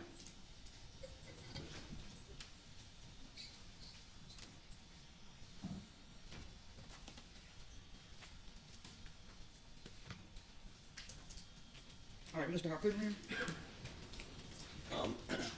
Your Honor, we've got literally millions of pages of documents in this case.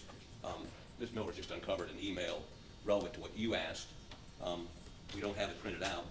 But what it is an email from Rebecca Hill to Miho Takachuchi, something. Miho, first name. The Buford McDowell body cam should not have gone to you. Please get rid of it. Do not use it. The judge, Judge Newman, specifically ordered that body cam not be used if it got out. Apparently, it's still on the video, as we were saying. I appreciate your attention. What about the other body cam video? We could see on many news documentaries. Can you provide it? It seems the camera was on the other police personnel. I mean, here she's having emails between this Japanese production company about body cams, telling them to get rid of it. I think that's important, and I can have a copy of this printed out for you when we get it to a printer for the record. That would be fine. Do you want to offer it as an exhibit? I do. All right, Mr. Waters? I have no objection. If I can just ask the date of that? The date is July 17th, 2023. July. All right, that's one thing. What else? I will admit it. I will allow it. That is a impeachment of her testimony to me that she did not send any emails Yes, Your Honor. or release anything. Yes, Your Honor. In fact, she changed that testimony on redirect when she said she did, so-called by accident, release some things. That doesn't appear to be by accident. So we'd like that made part of the record. I'll speak a little louder if that helps. Say your name again for the record, please. Rhonda McElvine, And Ms. McElvine, what do you do for a living? Clerk of Court and ROD for Barnwell County. Clerk of court in what? Register of Deeds, I have 2 titles. 2 titles. And is that an appointed or an elected position? Elected? So you're elected by the people of Barnwell County. Yes, sir. And how long have you been the clerk of court of Barnwell County? This is my 16th year, 16 years. And I'm running again, sir. you're up this year? 24 is? Yes, sir. All right. Don't think I'm allowed to plug that, but you have been the clerk for 16 years. You're up again this year. Now, do you know the clerk of, well, back up for just a second. Do you hold any position with, is there a state organization of clerks of court? Yes, sir. I'm actually the president of the South Carolina Clerks of Court and Register of Deeds. Okay. And that means that of the 46, there are 46 of y'all, is that Yes, right? sir. Yes, sir. And you were elected to be the chairman of that group, President of that group. president of that group. Yes, sir. Now, are there certain rules and constraints that clerks should operate under in terms of dealing with juries? Yes, sir.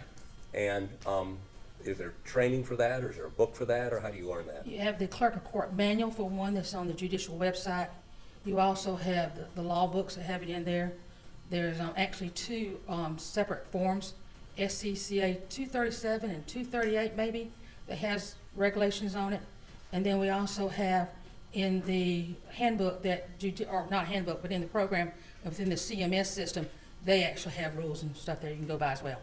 Now, as a clerk of court, are part of your duties to deal with juries? Yes, sir. We understand there's a jury venire that's brought in the beginning of a term, and then individual juries are picked for both civil and criminal cases, is that correct? That is correct, unless it's a non-jury trial. And then there's just a judge, like we're doing here, right? Yes, sir. And in the process of picking juries, do you assist as clerk of court? When I say assist, who actually picks the jurors out of a hat, or whatever the process is? Well, actually, the first process is you draw a jury by computers through the CMS system, and then summons are sent out. And then once we come to court, we usually do a roll call. We see what everybody's doing, their jobs and everything, to help the attorneys to decide which jurors they would like to hit. They have so many strikes, etc.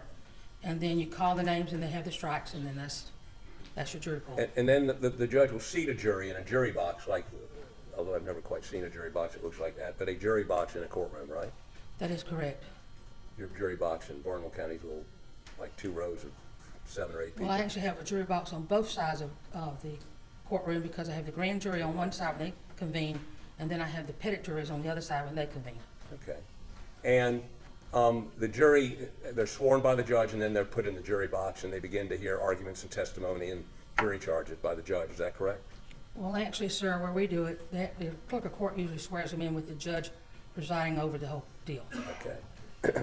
Once that jury is sworn in, what is your role in terms of dealing with those jurors individually or as a group? Are you allowed to talk to them individually, to pull them out, to converse with them about your opinion about the case? To pull them out of the trial while we're going on? Yes, ma'am. No, sir, we're not. If they're on a break, et cetera, or if they request to see someone, then we manage to, I'll go in the door open, I'll say, which one of you needs to see someone? It might be the judge. And I say, hold on, and then I go get my judge. And so we've got a juror that needs to speak with you. Do you converse with jurors about the merits of the case, by the merits, whether someone's guilty or innocent, or whether a plaintiff or a defendant should win in a civil case? Do you ever do that? No, sir, about the most only thing I ever do is go in and count them and tell them I can count up to 14 without even using my toes. And then I might get their lunch order. That's it. And the doors are usually open when I'm doing that. And you have bailiffs that sit with the jury or sit outside the jury room? They sit outside the jury room, and usually there's one beside them in the courtroom in case somebody needs something. But usually they'll catch my eye or they'll catch the judge's eye, and we'll get something handled. Okay, so did you have any contact with the clerk of court of Colleton County prior to her being elected the clerk of court of Colleton County? Did you know her before she was clerk of court? No, I did not. Did you come to know her once she was elected clerk of court? Yes, I did. And was it a pleasant relationship? It was. And how did you come to be, and to cut to the chase, you ended up being in the courtroom during the Murdaugh trial for part of those 6 weeks, is that correct? Yes, sir. How did you come to be there? When Becky and I met each other at a conference, clerk of court's conference, where she was discussing that she had that trial coming up, and I knew that she was relatively new, and I said, I'll offer to come help you if you would like. And I think she ended up talking to Judge Newman about it, and they both said, yes, it would be good that I was there. Okay, because you tried a murder case a few, two in the past, correct? Yes, sir. Okay. And did you go and help Becky Hill try that murder case? I did. I couldn't go for the first 3 days because I had court in Barnwell, and I told both of them if I had court going on in Barnwell, I could not be in Colleton County. Okay.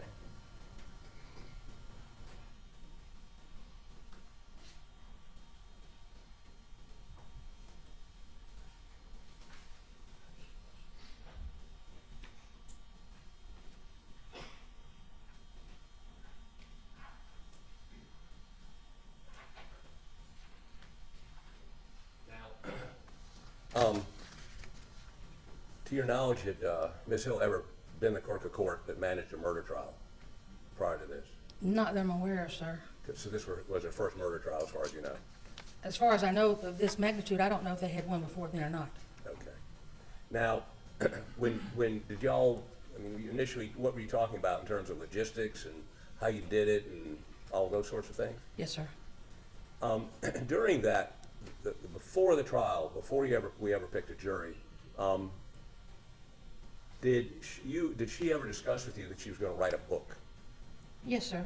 She And wanted to write a book. Yes, sir. Wanted to write a book. Did she indicate what the book was going to be about? About the trial? About the Murdaugh trial? Yes, sir.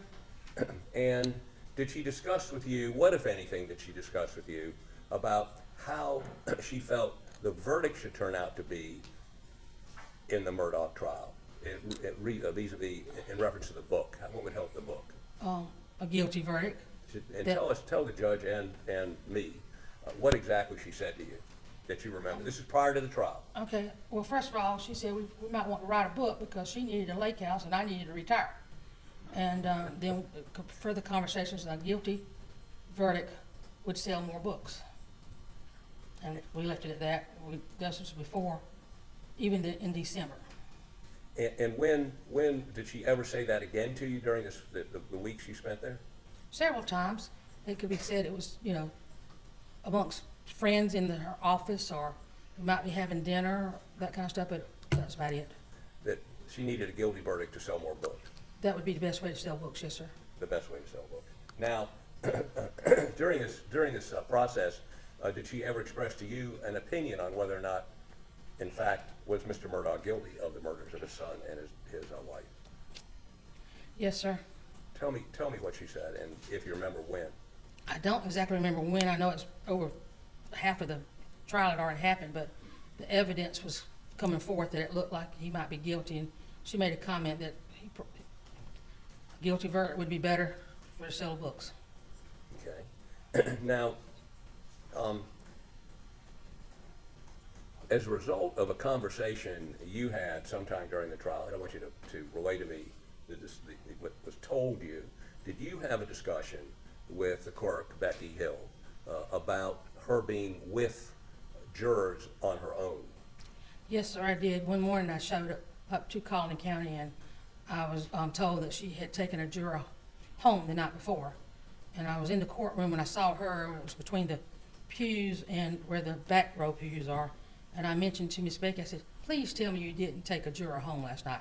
And she told me, she says, I did, but I didn't talk about the case. I had a bailiff with me. Mr. Bill was with me.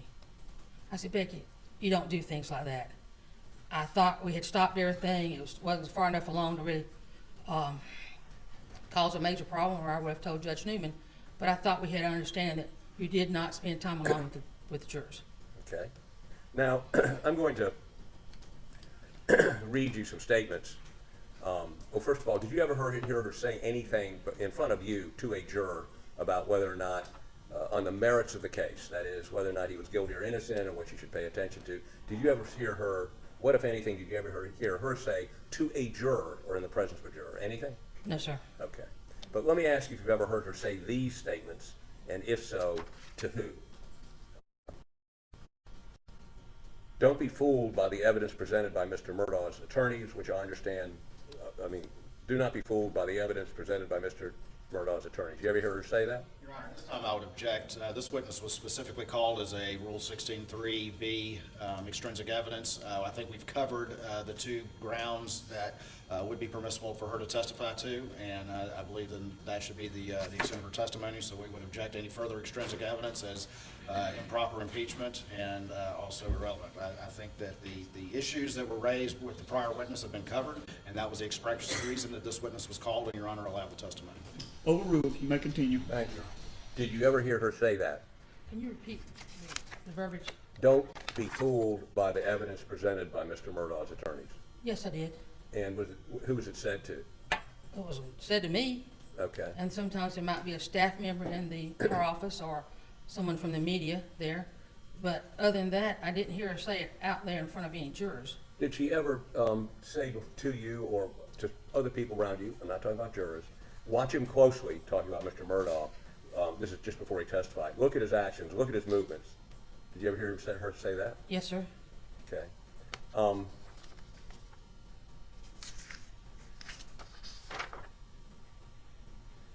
Did you ever have any conversations with the bailiff, Mr. Bill? Yes, sir. Did he ever discuss with you the clerk's contact with jurors? No, sir. Okay. Did you ever hear her say that the defense is going to try to confuse the jurors? Did you ever hear her say that? No, sir, I don't think so. Okay.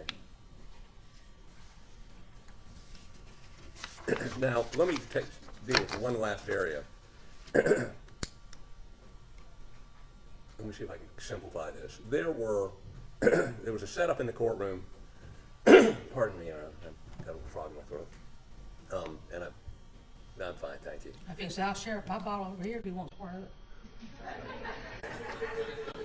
Once a clerk, always a clerk. So, and I was there, you were there, this judge was not there. And prosecution tables over here, defense tables over here, judges up here, and then there's a rail behind which the clerk was. And because of all the massive electronic equipment we had there with big screens, there was an area over on my right facing the judge. And then I think you were located in that area right between the judge and that area, is that correct? Talking about in the well area? Yes, ma'am. Okay, yes, sir. For Now- the most part, now sometimes I was out there with the screen Right. in the gallery. Right. But there was a screen on which you could see not only what the gallery back there could see, but the images that only the jury was supposed to see that were under seal. Is that correct? That is correct. Now, there's a woman named Rhonda, the writer, correct? Rich. Rich. And tell me who she is. At the time, we did not know who she was. The first time they were there, we didn't know. Then she came in Miss Becky's office the night before, and she asked if she could have another seat in the courtroom for the next day? And Miss Becky said yes. And she says, and what's your name again? And the only reason why I remember Rhonda, because of course my name being Rhonda. And the next day, Miss Rich was sitting, I don't know how to tell you, but she was sitting, do you know where Doug was sitting? Yes, ma'am. All right, I know, Judge, you don't know where Doug was sitting, but anyhow. But Doug was the audiovisual guy, and he had access to the unscreened, the unsealed images, correct? Yes, sir. And she was sitting right next to him, right? Yes, sir. Okay. In that little part. And So she could see the body cam, she could see the unredacted corpse pictures, the autopsy pictures, all the photos that the judge had sealed, correct? well, no, the only thing she could see was what was being put up at the time. Right. But Okay. as they were put up, she could see them. Right, but they tried their best to seal it where you couldn't, but you could still see it there. I didn't see any of the Right. photos, okay? But she could see them. Right, and Doug was really having a problem with that. And I can also tell you that our court reporters didn't know who she was either, okay? And she turns out to be a writer, correct? Yes, sir, after I found out, yes, sir, And her name is Rhonda Rich. correct. She was given access to areas that only court personnel should have had access to. Right, but then we broke, and then she moved her in the well with me. She was about on my left, and either Elizabeth or Mike was on my right. And I noticed she was taking notes. And I asked her what was she doing, taking notes. She says, I'm a Sunday school teacher. Well, I immediately covered up everything I had. You don't trust Sunday school teachers? So, You don't trust Sunday school teachers? let me just, there's too many preachers in my family on both sides, okay?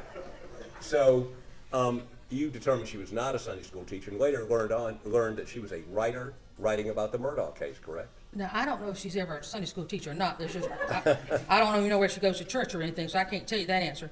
But I did find out that she was a writer because shortly after she was put there, and evidently after I covered everything up, shortly after that, Judge Newman asked for a recess so we could find where people were going to be working. And that's when she put Miss Rich out in the gallery in control of that screen. And she ended up writing the foreword to Becky's book, is that correct? Yes, sir. Okay. And Becky gave her access to area only court personnel should have had, is that correct? That is true.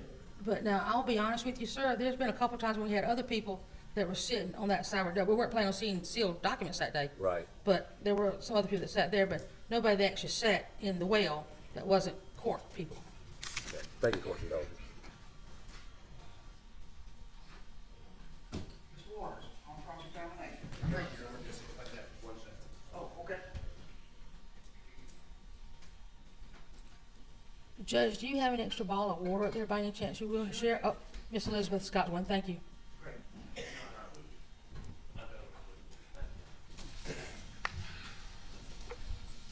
Ms. McElvine, how you doing today? I'm good, sir. Please call me Rhonda. I always called you Miss Rhonda. I've known you for a long time as well. In fact, Yes, sir. I tried one of those murder cases in front of you years ago. Yes, sir. Wanted to ask a couple things. I won't be that long. One of the things that you said earlier is you said when you initially were talking to Miss Hill, she said something like we ought to write a book or something. That is correct. Okay. And so did y'all have any further discussion about you writing the book or participating with the book? Oh, or anything no, like sir. that? I'm crazy enough not to write one. Okay. During the course of though, after the trial, she did send you like chapters and things like that to take a look at. I did get to see a couple of drafts of the manual. Okay, so she did send you those to take a look at and review and that sort of thing. Is Correct. that correct? Okay. All right. And you were asked and again, Your Honor, just to be clear, I've made some objections. You do not waive any objections by cross-examination. They are all preserved. Thank You you, Your Honor. may proceed. Thank you. You mentioned some statements that you attributed to Ms. Hill during the course of conversations during the course of the trial. Is that correct? Just things like watching closely, watches mirrors, and Correct. things like that. And where were those conversations? Were those conversations taking place back in the clerk's offices with clerk staff and people like that? Yes, sir, in the clerk's office. It might have been downstairs in the bathroom. Okay. That some of us had privilege to go to. All right. So you and Miss Becky and other court staff maybe just discussing the case and that sort of thing. Is that correct? That is correct. And people were expressing their opinions about what was going on and that sort of thing. Is that correct? No, when we were having those discussions, there weren't more than one or two maybe 3 people there. Okay, but just a few people there just talking back behind the scenes, that's what I'm Correct. driving at. Yes, sir, behind It the was scenes. behind the scenes, and it's not uncommon for, clerk staff behind the scenes, not to the parties, not to the litigants, not to the jurors, but among themselves back in, in the hallways back there to talk about the day's activities and things like that. Is that fair? That is correct. Okay, and that's a big difference between the natural conversations that people that work together, court staff and the like, have with each other, and actually having those conversations in front of the jurors, right? There's a big difference between those two, correct? Yes, sir. Okay, and it's not uncommon for you. You're a clerk of court, you got people that work for you. Y'all are gonna have private conversations about what's going on that are not to be shared, particularly with jurors, but with the public as well. Is that fair to say? That is true. Okay, all right, and so there were conversations like that going on that you were privy to and part of, is that correct? That is correct. Okay. All right, and you mentioned a little bit about, well, let me ask you this. So there are all these conversations going on, and that's natural, that happens, private conversations with court staff behind closed doors, but you never once saw or observed or had anyone tell you that any of those conversations were being shared by Miss Becky with any juror. Is that right? That is correct. All right, and if that had happened, if you had observed anything untoward or improper going on at this particular trial, you would have immediately gone to Judge Newman as part of your obligation. Is that correct? That is correct. And you never did that because you never observed anything like that. Is that correct? That is correct. Okay. All right. Now, you were asked a little bit about Rhonda Rich, who was a member of the media, and how she was placed kind of back where the defense IT guy was. Is that No, correct? I didn't say she was part of the media, sir. Okay, well, she was a writer. Yes, sir. Okay. All right, and then you said that eventually, though, Judge Newman stepped in, and then she was moved out into the gallery in charge of the screen out there. Is that Right, but I don't know. I thought Miss Becky moved. I'm not saying Judge Newman did. Okay. All right, and over there in that area of the, if we look in the courtroom, there was sort of the grand jury box over here, and that was where court TV was and media was stationed and that sort of thing. Is that correct? That is correct. All right, and inevitably there were media members that could view some of the images that were being shown. They were just not able to report those just because of the nature of where the courtroom was. Is that accurate? Well, I was told they couldn't see it, so I don't know what they actually saw because I didn't discuss it with the media. All right, you never had a conversation with court TV or anything like that? Other than the fact that be careful what they put on my front page of the New York Times on me. All right, all right. And you're not aware of any image or confidential information or sealed image or anything like that was ever made privy to Miss Rich that was put in any sort of publication or anything like that. Is that correct? None I'm aware of, sir. Okay. Because if you had found out about that too, you would have immediately gone and reported that to Judge Newman because you would have said, that's improper, that I need to go report to That the is judge, correct. correct? Correct. And you never once saw anything during the entire course of this trial that caused you to say, you know what, I got to go talk to Judge Newman, something ain't right about what's going on here. Is that correct? That is correct. And you would have done that without a doubt if you had seen that, correct? Yes, sir. All right. Now, in looking at, back at this trial, you mentioned that there was a few days at the beginning of trial that you weren't there because you had your own court to take care of back in Barnwell County, correct? Correct. All right. And then, pretty much after that, I guess you were pretty much present the majority of the remainder of the time. Is that fair to say? I was. I had one medical procedure done. I missed 2 days, but basically other than that, I was there every day. All right.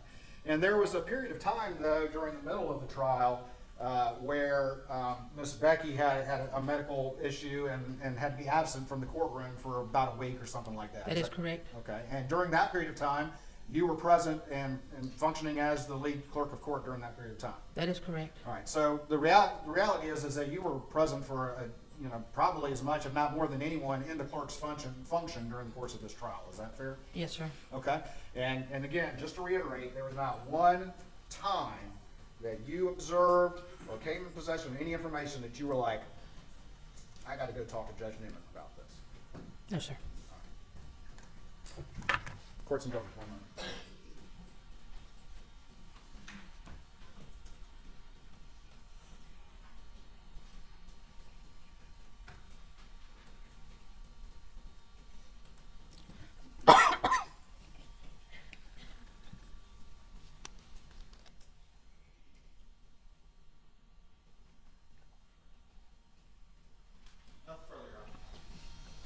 Very good, Mr. Harcourt, then? Yes, sir. Half a question. All right. Mr. Waters indicated to you that you were not aware of whether or not, and you agreed that you never witnessed her talking to a juror about the evidence. Is that correct? We That is agree on that. correct. Do you know, but she did admit to you that she had been with a juror alone in a car for some period of time when you confronted her with that. Is that correct? Yes, sir. And did she indicate to you what she talked to that juror about while they were alone in the car? No, sir, she told me, the only thing she told me was that she did not discuss the case, that she had Mr. Bill, the bailiff, with her, and he could tell her that, tell Okay. that. And when she said she didn't discuss the case, did you bring that up or did she bring that up? She brought that up. You didn't say shouldn't be with him because it's frowned upon? I did tell her that I would caution her on doing that because the perception of dealing with the jurors one-on-one is not tolerated. Is not tolerated. Thank you. Thank you, Ms. McElvine. You may be excused.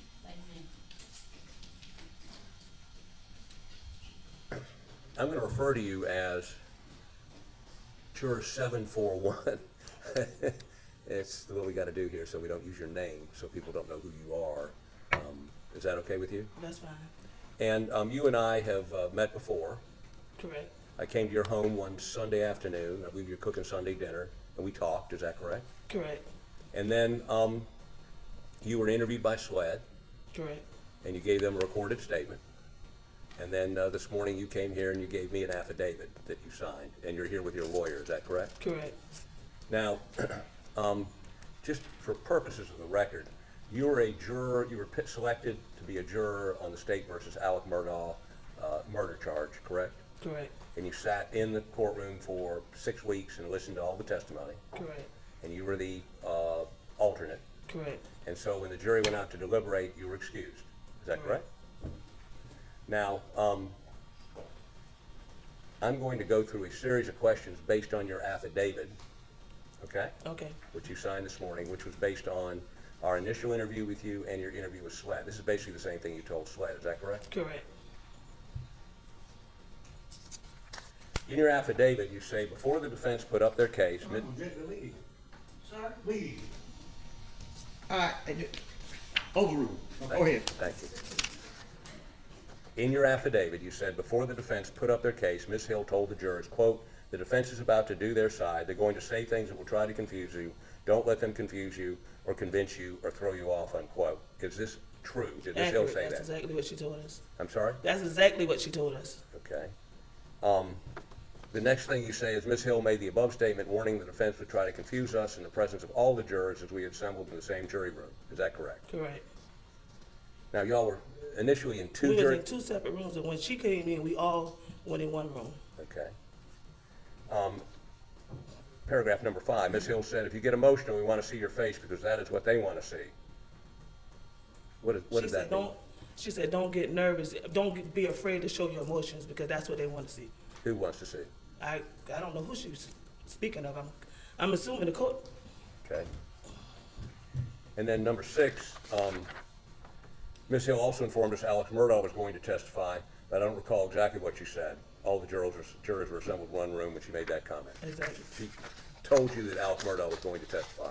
Exactly. Did you know before that he was going to testify? I think we knew that he was going to come up. I think he was supposed to do it the day before, but he didn't. And I knew he was going to be the last person that afternoon. Okay. During the visit to Moselle, juror number 826 and I walked to the scene together. Then juror 826 began walking with the clerk of court, Becky Hill. I could tell they were talking. I could not hear what was said between them. Is that correct? Correct.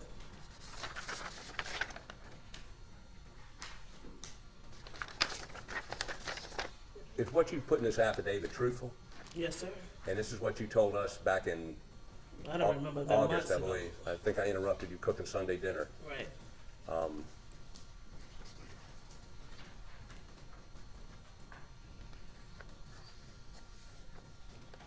All right, thank you. Please answer any questions defense may have for you. Mr. Waters. Or Mr. Maddox. Thank you, may please, Your Honor.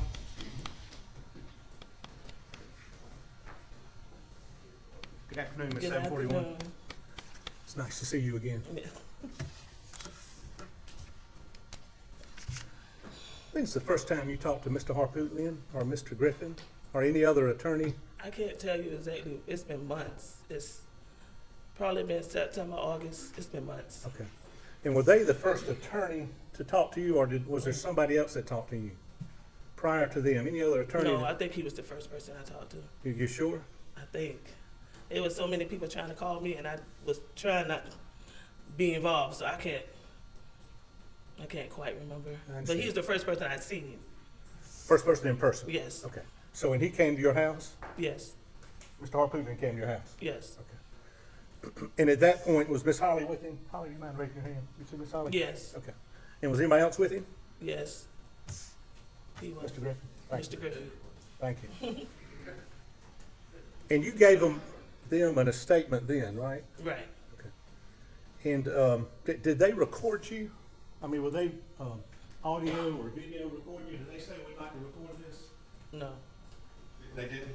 But neither did the people that came out. I didn't know I was being recorded by them neither. I'm not trying to fuss. Oh, okay. But is there an audio recording of your conversation with them that you know of? No. Did they say? None that I know of. No. So you don't remember them saying? No audio recording. We're required to tell her if recording her under rules. We did record her. He's on cross-examination. Mr. Mayor? Thank you, Your Honor. And at that point, and that was again, do you remember, you said you think, was that around the end of August, 1st of September when they first came and talked to you? Roughly? Roughly. I don't want to. And you told them basically everything that you've told us now, right? Yes. Exact same thing? Exact same thing that I told them. Nothing less, nothing more? Yes. Okay. So Mr. Harpootlian, and you didn't sign an affidavit back in September, or when you talked to him the first time? No. And why not? Because he was just coming out to talk to me. He just was asking questions. It wasn't nothing officially. He had, so. When you say nothing officially, I don't know what you mean. He didn't. He was just coming out to ask. He was just asking questions about what went on during the trial. It wasn't. But did they ask you to sign an affidavit that No. night? Okay. Did they ask you to sign an affidavit any time right after that? No. So they never asked you to sign an affidavit until this week? No. I was supposed to meet with them a couple of occasions, but I was having my own personal issues and I couldn't come. Okay. Well, I'm sorry about that. No problem. So you told them at this first meeting, back at the end of August, 1st of September, that y'all going to hear some things that will throw you off. Don't let it distract you or mislead you. Is that what you said? That's it. I didn't say that. That's what the clerk of court told. Yeah, I'm saying that's what you yeah. said to them. I'm sorry. Okay. And where did that take place? She would always stand like on the outside of the jury room, like in between, like on the outside. She would never really come inside the jury room. So there were two rooms, right? Yeah. Okay. One room, and then the other room separated, right? Right. And you couldn't hear people talk in the other room, could you? No, that's why when she came, everybody came in one room. Okay. So in this comment you said she made, did she bring everybody out in the hallway? Some people was in the hall. That's why I said she was standing right at the head of the door. Standing at the head of the door. Right. Was Mr. Bill there? Your bailiff? Yeah, he would be standing in the hallway. He's all out there, right? Right. And then she said in front of everybody, the defense is about to do their side. They're going to say things that will confuse you. Don't let them confuse you or convince you or throw you off. She said that to everybody. She said that to everybody. So everybody could have heard. Everybody could hear it.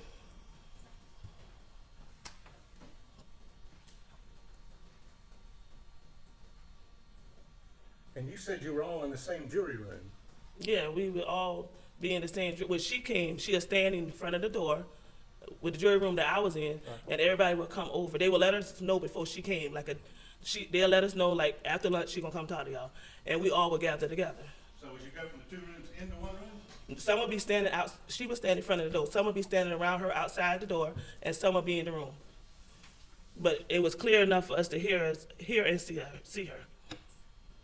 And Mr. Harpootlian led you, and Ms. Hill made the above statement warning that the defense would try to confuse us in the presence of all of the jurors as we had assembled in the same jury room. We was all in the same jury room. She would be on outside the door, and we would be in the room, and someone would be standing beside her. We was always all together when she came. And do you think that was unusual? No, because I guess she didn't want to walk back and forth from room to room. No, in fact, what she said. Do you think that was unusual? Yeah, I did. And if you get emotional and see his face, they want people to see your face? Because some of the jurors was getting emotional, and I guess she noticed it, so she commented on it. And you said you didn't, the statement he read, she informed you that the defendant was going to testify, but don't recall exactly what was said. After, yeah, I can't. When was that? That was, I think he came in that afternoon, like at 2:33. So that was before he testified, I think. And where was it? Oh, in the jury room. Where we were all, like I said, we were all meet.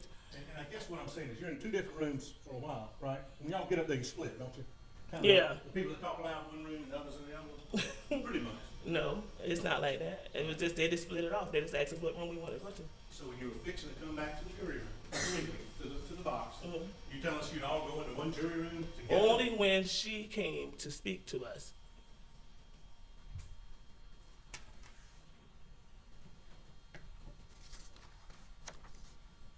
And Mr. Harpootlian asked you about, I believe number 7 on the affidavit. And when did you sign this affidavit? This morning. And when's the last time you had talked to Mr. Harpootlian? No, I haven't talked to him since he came to my house. Or any of them before today? No, I haven't talked to him since he came to my house. Talked to anybody else involved in this case before today, since then? No, he was talking to my lawyer, Okay, and who was that? Sean Wilson. Okay, and when had Sean Wilson talked to you? He's been my lawyer Since when? since 2021. Okay, when Mr. Wilson talked to you about this case and what you told Mr. Harpootlian prior to? All right. They apparently don't object to this, but I am very uncomfortable with your asking what her lawyer told her. And I won't go into time sense, I was just looking for timing. Well, she's told you a couple of times that he was her lawyer since 2021. Well, say you're a lawyer for this. For what you mean for this? Well, like being a juror. For being a juror? Yes, sir. I didn't have a. He was always my lawyer. You didn't hire him for this. No, I didn't hire him for this. But he had talked to Mr. Harpootlian about your affidavit and your testimony today, hadn't he?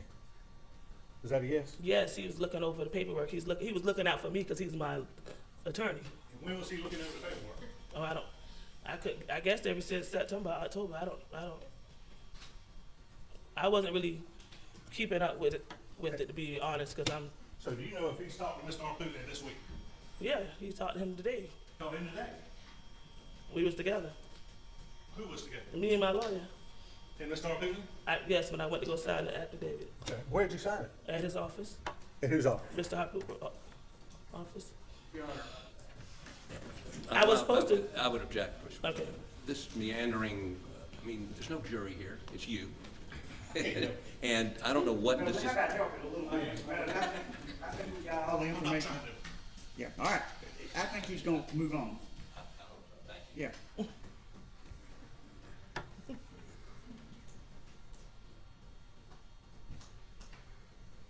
And that's the last question Mr. Harpootlian asked you about this affidavit, isn't it? What was the last question? During the visit to Moselle jury, say the number, whatever the letter is, it doesn't matter. You saw a juror, and I walked the scene to go, then the juror began talking with the clerk of court. I could tell they were talking, but I couldn't hear what they were said between them. That's Correct. the last question he asked you, right? Correct. So, and you have no idea what that conversation was about? Do you? No, I don't. Now, the next, number 8, he didn't ask you about, was I also overheard discussions in the jury room that Mrs. Hill drove a juror home. I believe it was a juror whose nickname was Boston. Now, he didn't ask you that a minute ago, did he? No, but Just okay. No. And you didn't include that in the first conversation you had with him back in August and September in this affidavit. Miss Holly did you? You didn't tell him about that. I can't remember. Have you seen the affidavit Miss Holly did for you back in September 1st, Objection, Your Honor. 2022? Ms. Holly did not do an affidavit. Ms. Holly She did just took notes. her affidavit, her notes of what this young lady said to her, and what she included and didn't include was based on what Ms. Holly thought was relevant at the time, but she can't be cross-examined. That's not in evidence, Mr. Mellis, or I think you need We'd to offer move. it, Your Honor. Sir, I'd offer it. Just to, well, how is this thing gonna be authenticated? You know, even more importantly, he can't question her. I'm sorry. Several people can't talk at one time. I don't even have the affidavit. Let me see what you're talking. You talking about the one that was just offered today? this is one Holly did when he first talked to her back in August, and she's referring back to. Miss Miller, okay? Miss Miller.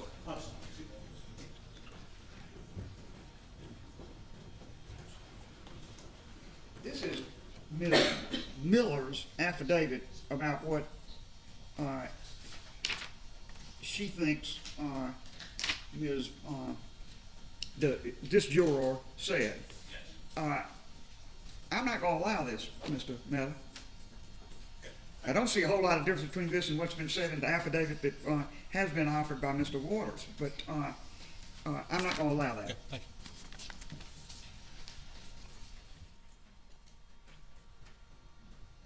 you. You did not tell them about hearing that Ms. Hill had driven a juror home back when you met with them in September, did you? I can't remember.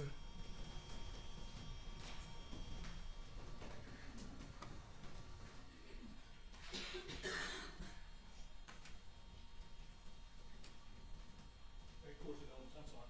All right.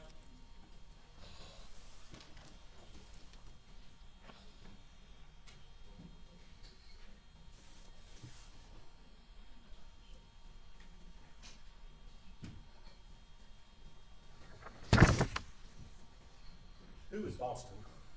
She was a juror on the trial.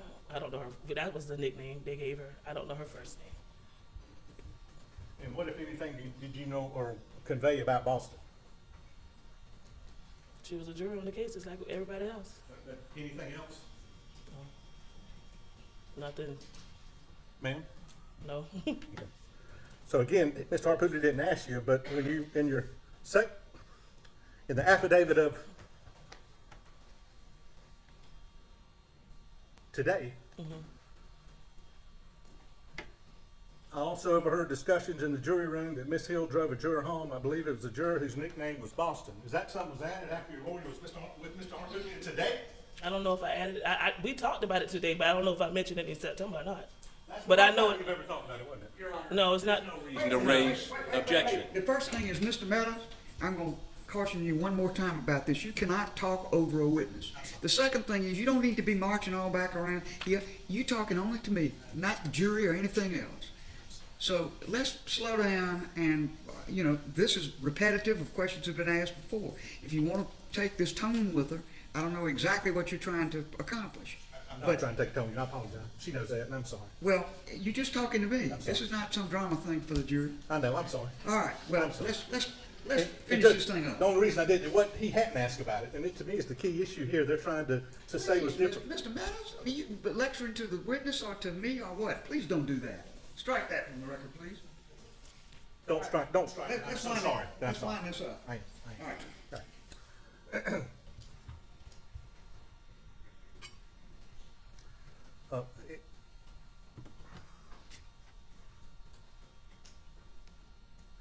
In number 9 in the affidavit, that before the jury began deliberating, I heard a member of the court staff say the deliberation shouldn't take long. I don't remember specifically who made it, but it was made in the presence of the entire jury right after closing arguments in the jury room. Correct.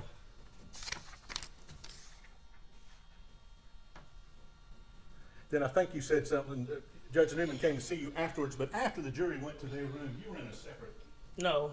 When we first left out the courtroom, we all went in the same jury room, and then they separated me. And Ms. Simpson, when I mean to raise my voice. Oh, that's okay. I apologize. That's fine. But when they started deliberating, were you in a separate room? Yeah, when they started deliberating. So you had no involvement in the deliberations or verdict of Richard Alexander Murdoch at No, all, sir. did you? No, sir. You didn't get to come back with the verdict, did you? No, sir.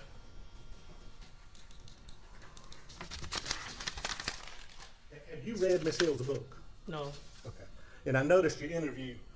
I did watch it. And I think Mr. Radford, back there, raise your hand, Kyle Radford, I think came to your place and interviewed you. Right. At some point during the trial, I think there was some discussion that somebody might have wanted to do an interview with you. Yeah, that's what she said. Okay. And then after the trial, I think there was some discussion, somebody, since you weren't on the jury, they may not have wanted to interview you. You remember that, roughly telling the officer that? Yeah, that's not what she said. She came to me roughly in the middle of the trial, and she said, I have a few people who would like to interview. She said she didn't say a few. She said, I have a lot of people that's inquiring to interview with you. She said, but I'll have to get with you after the trial.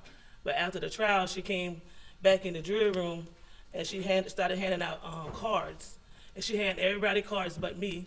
And she was like, I don't have any cards for you for an interview because no one wants to speak with you. That's what was said. And did, I mean, you weren't happy with that, were you? Yes, I was. You were happy with that? I don't need to be interviewed. Dave Portugal.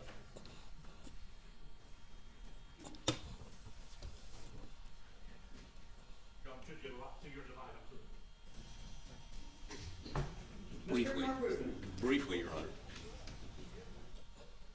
Mr. Manager just asked you a series of questions that I'm not sure I've heard before. Who approached you during the trial and indicated the media would want to interview you? Miss Hill. Miss Hill? Miss Hill herself. Just you or all the jurors?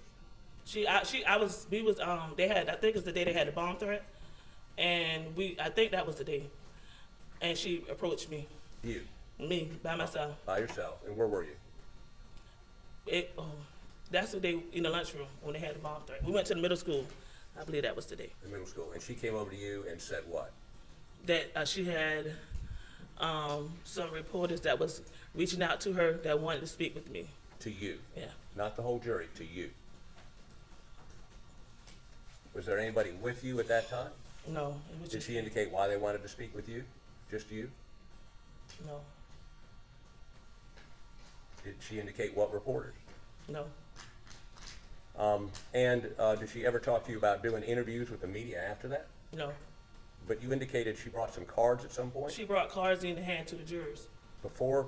After After? the verdict was read. Cards of media people? Yes, sir. Did she tell you she was writing a book? No. Did she indicate to you why it might be good for her if you did media interviews? No. But she had a conversation with you in the lunchroom of the I middle believe school. it was the lunchroom. I think the day of the bomb threat. The day But of the bomb I'm 100% sure she came to me and she told me that in the middle of the trial. Was there a bailiff with her or just No, her? it was just her. Pulled you over and said, hey, I can make you famous, I can put you on TV. She said she had media that wanted to talk to me. That's what she said. Okay. I hyperbolized, I apologize, Your Honor. Yes, sir. That's all I have. All right, no further questions, Mr. Harpillion? No, Your Honor. Very good. Thank you very much, ma'am. You are excused.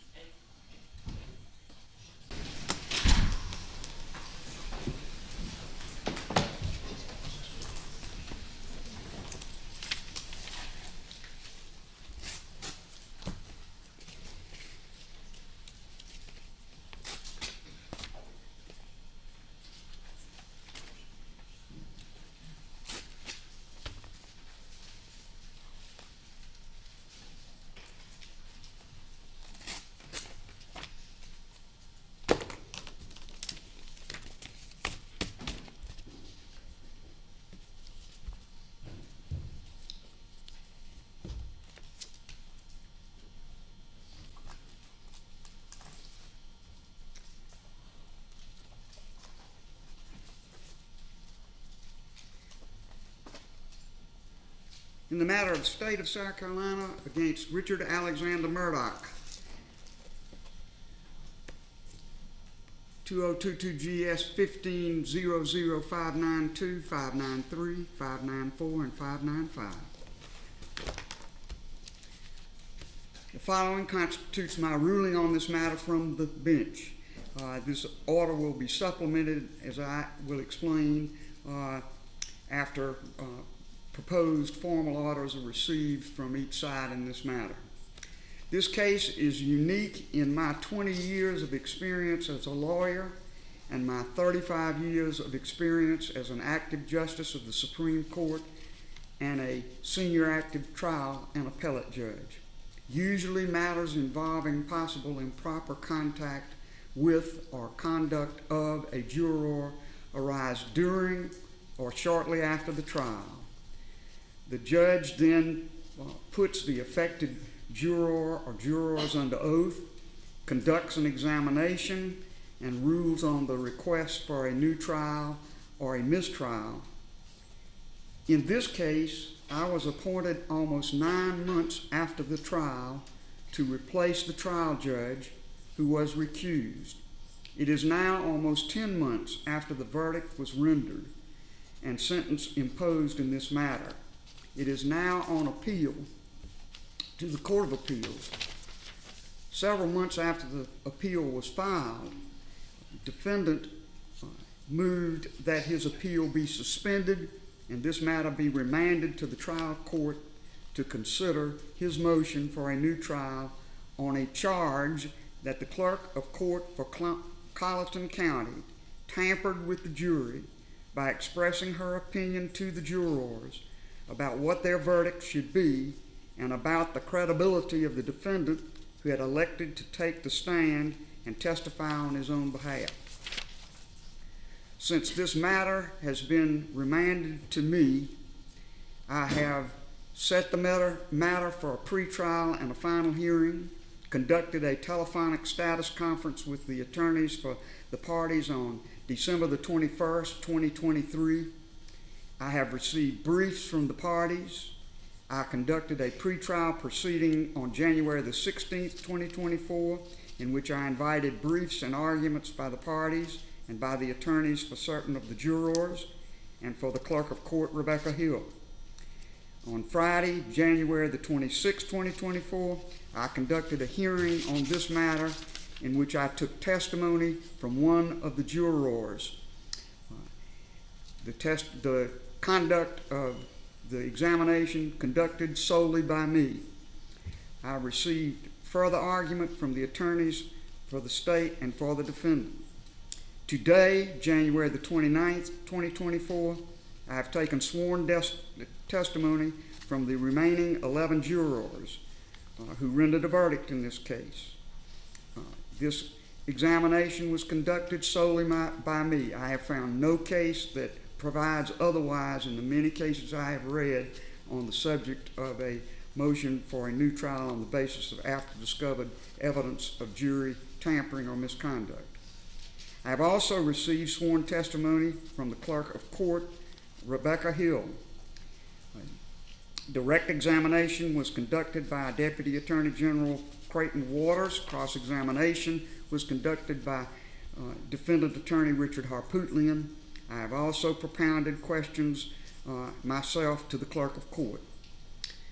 I also received testimony from the clerk of court for Barnwell County, Rhonda McElvine, who attended most of the trial and assisted the clerk of court for Colleton County.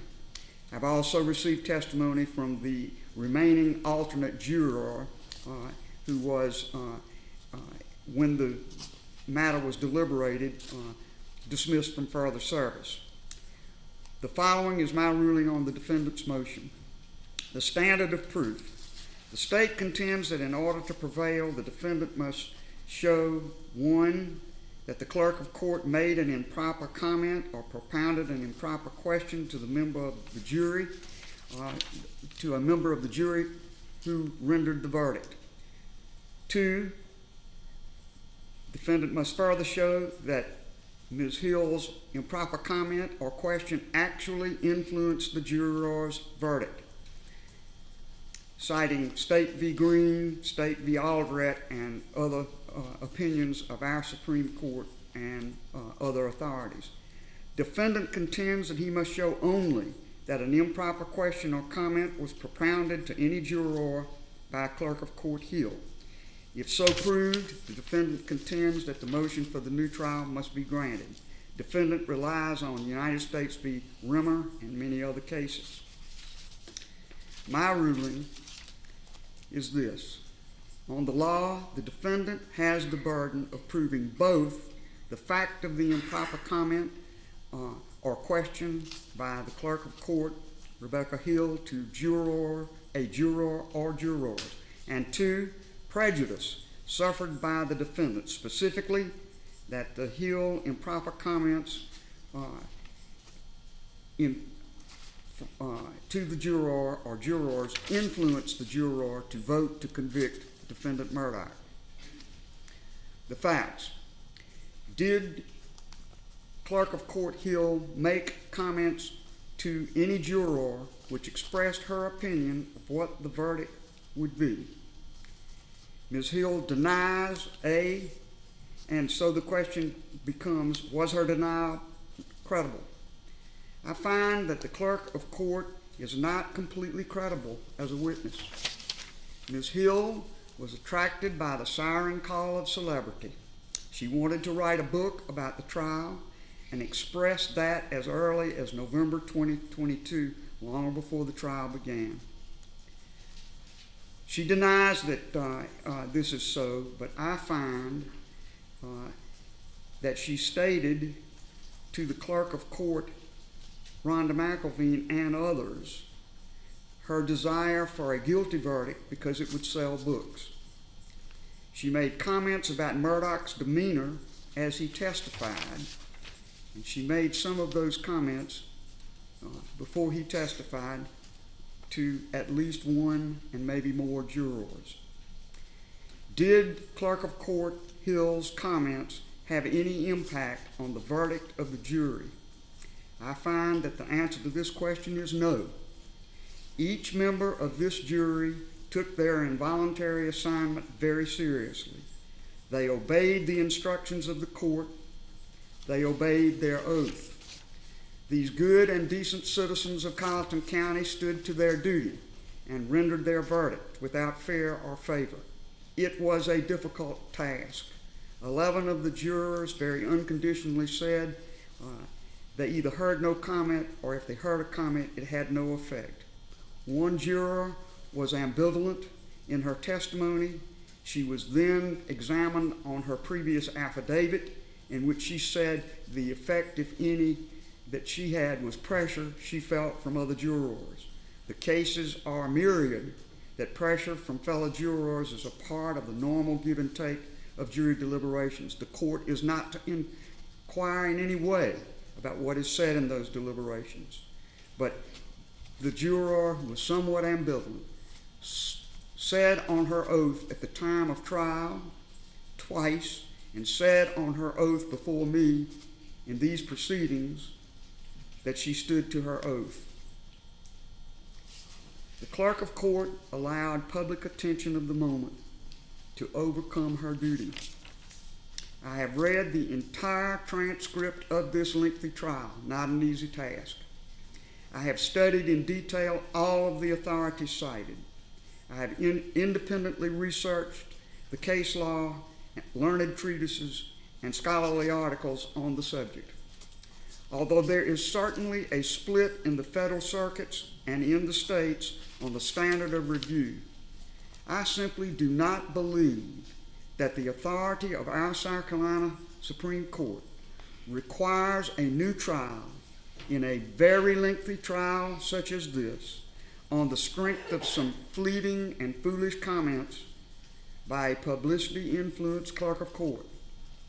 This is a matter within the discretion of the trial judge, and I am the trial judge at this moment.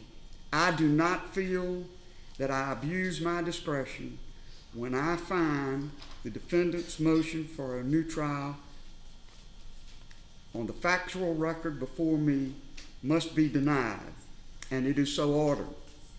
I will file a fuller order which denies this motion on the grounds I have recited on the record before me as a trial judge and the authorities that have been cited by all parties in this matter. To that end, I will hold the record open.